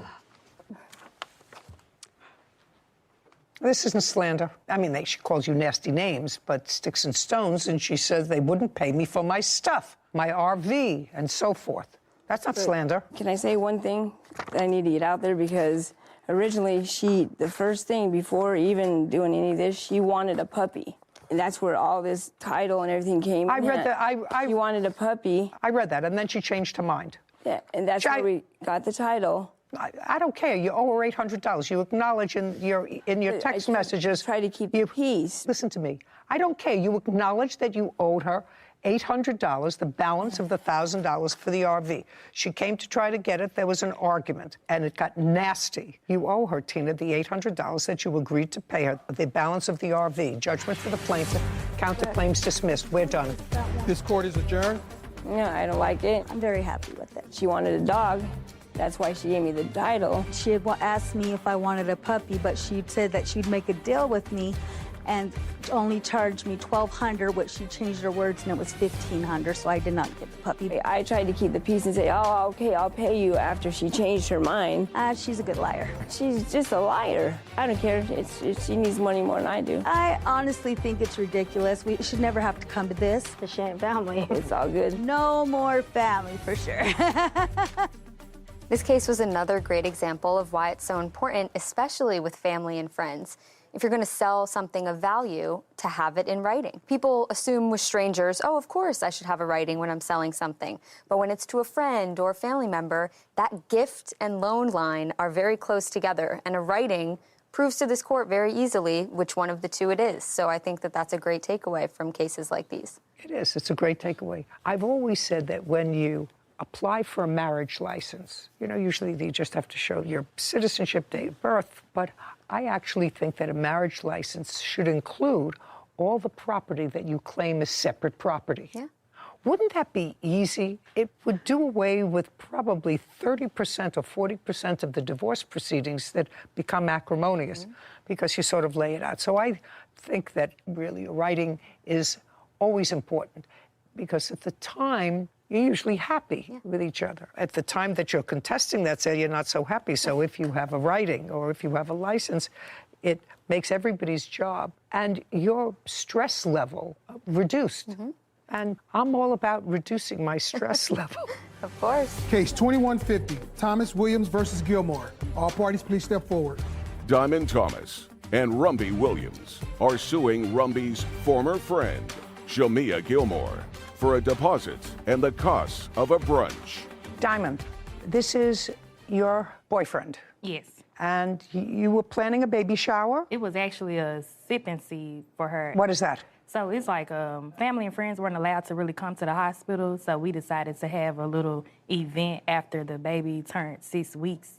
Okay, so that was October 22nd. Yes. You hired Miss Gilmore as the caterer of that little event. She quoted you a price of $500 to cater the event, and you gave her a $250 deposit. Correct. Then some stuff bothered you a little bit because you, according to what I read, you found some either text messages or whatever between the defendant and boyfriend, which you felt were a little too cozy by her. Yes. And you gave her a buzz and you sort of had it out with her. I don't want you to do this anymore, whatever. Anyway, you called her back and said, yes, I want you to do it. She ended up not doing this sip and see. And she finally called you and said, I'm not doing it. I don't like the attitude, I'm not doing it. And you said, fine, give me my $250 back. She said, no. So you're suing her for not only your deposit back, $250, you did hire other people to cater the event. No, we did it ourselves. And you want her to pay $1,025 because you said that that's what it cost you over and above $250 plus the rest. Yes. Well, that you can't have. An offer and acceptance and a meeting of the minds. That was the contract. That doesn't have to be in writing. We have a verbal agreement via Well, that's what Instagram. That's what I just said. So it is in writing. Who cares?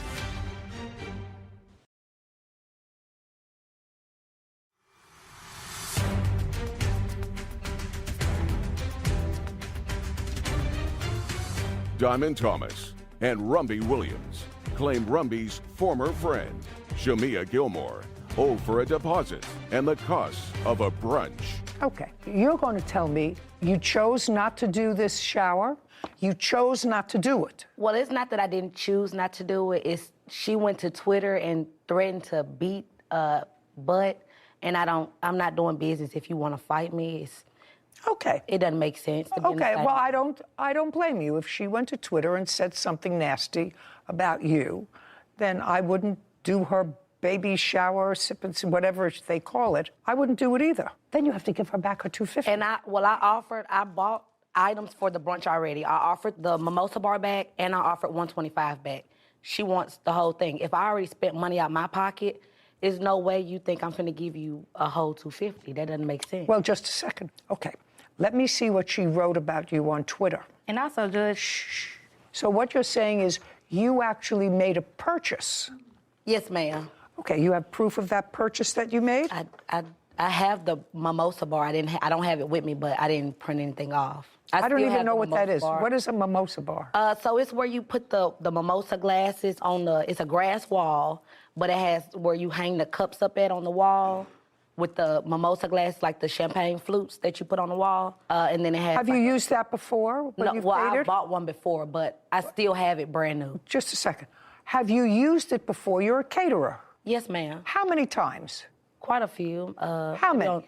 2 hands, maybe 7 or 8 times. Okay. And you buy a new one each time you use it? Yes, ma'am. I let them keep it. Just a second. You let them keep it.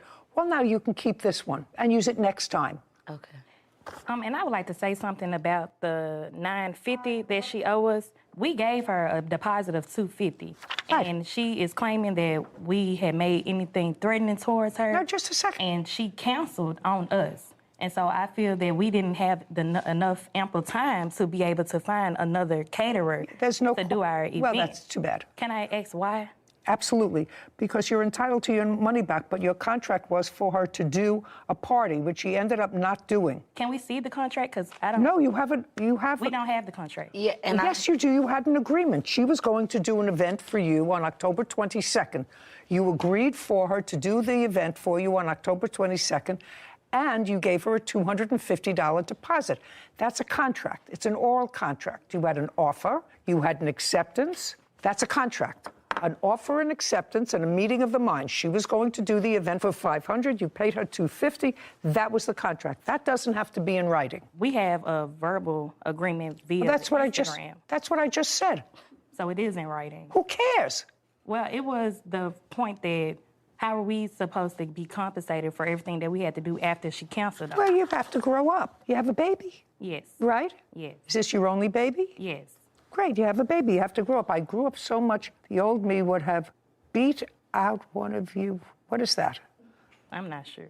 Would you show this to the plaintiff? I'm just curious. She's going to give you back your $250 anyway. She chose not to do the event. What? I don't know what that is. I'm showing it to you. She gave me to show me something that you wrote. You wanted me to read this? No, I'm or just you want me to asking. tell you what it is? No, I'm just asking you if you were the author of that. Yes. And did you write it about? It was just a general statement. It wasn't about anybody in particular. That's why I didn't give that back. Direct it. The name. Very, very easy. Your baby nice? You happy with your baby? Yes. Very good. You have nothing to do with her anymore? No. Good. You have a mimosa wall? Use it for another event. Judgment for the plaintiff in the amount of $250. We're done here. Thank you very much. This court is adjourned. I don't agree with the judge's decision. I'm satisfied with the $250 and knowing that Shamia was wrong to keep our deposit after she canceled on us. It's just a lot of mess.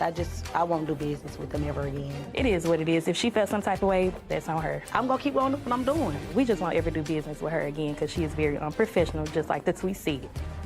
Do you know it's an exciting day when at my age you learn something new? We learn a lot of new things here. Learn a lot of new things here. So I've just about mastered the engagement party, the wedding, bar mitzvahs, bat mitzvahs, quinceañeras, christenings, baptisms, baby showers, if I haven't mentioned that, anniversary parties. But this is the first time I ever heard that expression, a sip and see. Yeah, I think it's a new thing. I think COVID probably played a role in it, about people not wanting to have big parties or interact with large numbers of people, especially before giving birth with all the hospital requirements. So I like the idea. I've only been to 1 or 2, but the idea is you wait for your child to be about 6 weeks old, so they've been vaccinated, and they're not vaccinated when you're 6 Well, the first round of baby shots, and then they're able to see family and have a baby shower where the baby is included. So I'll add it to my list of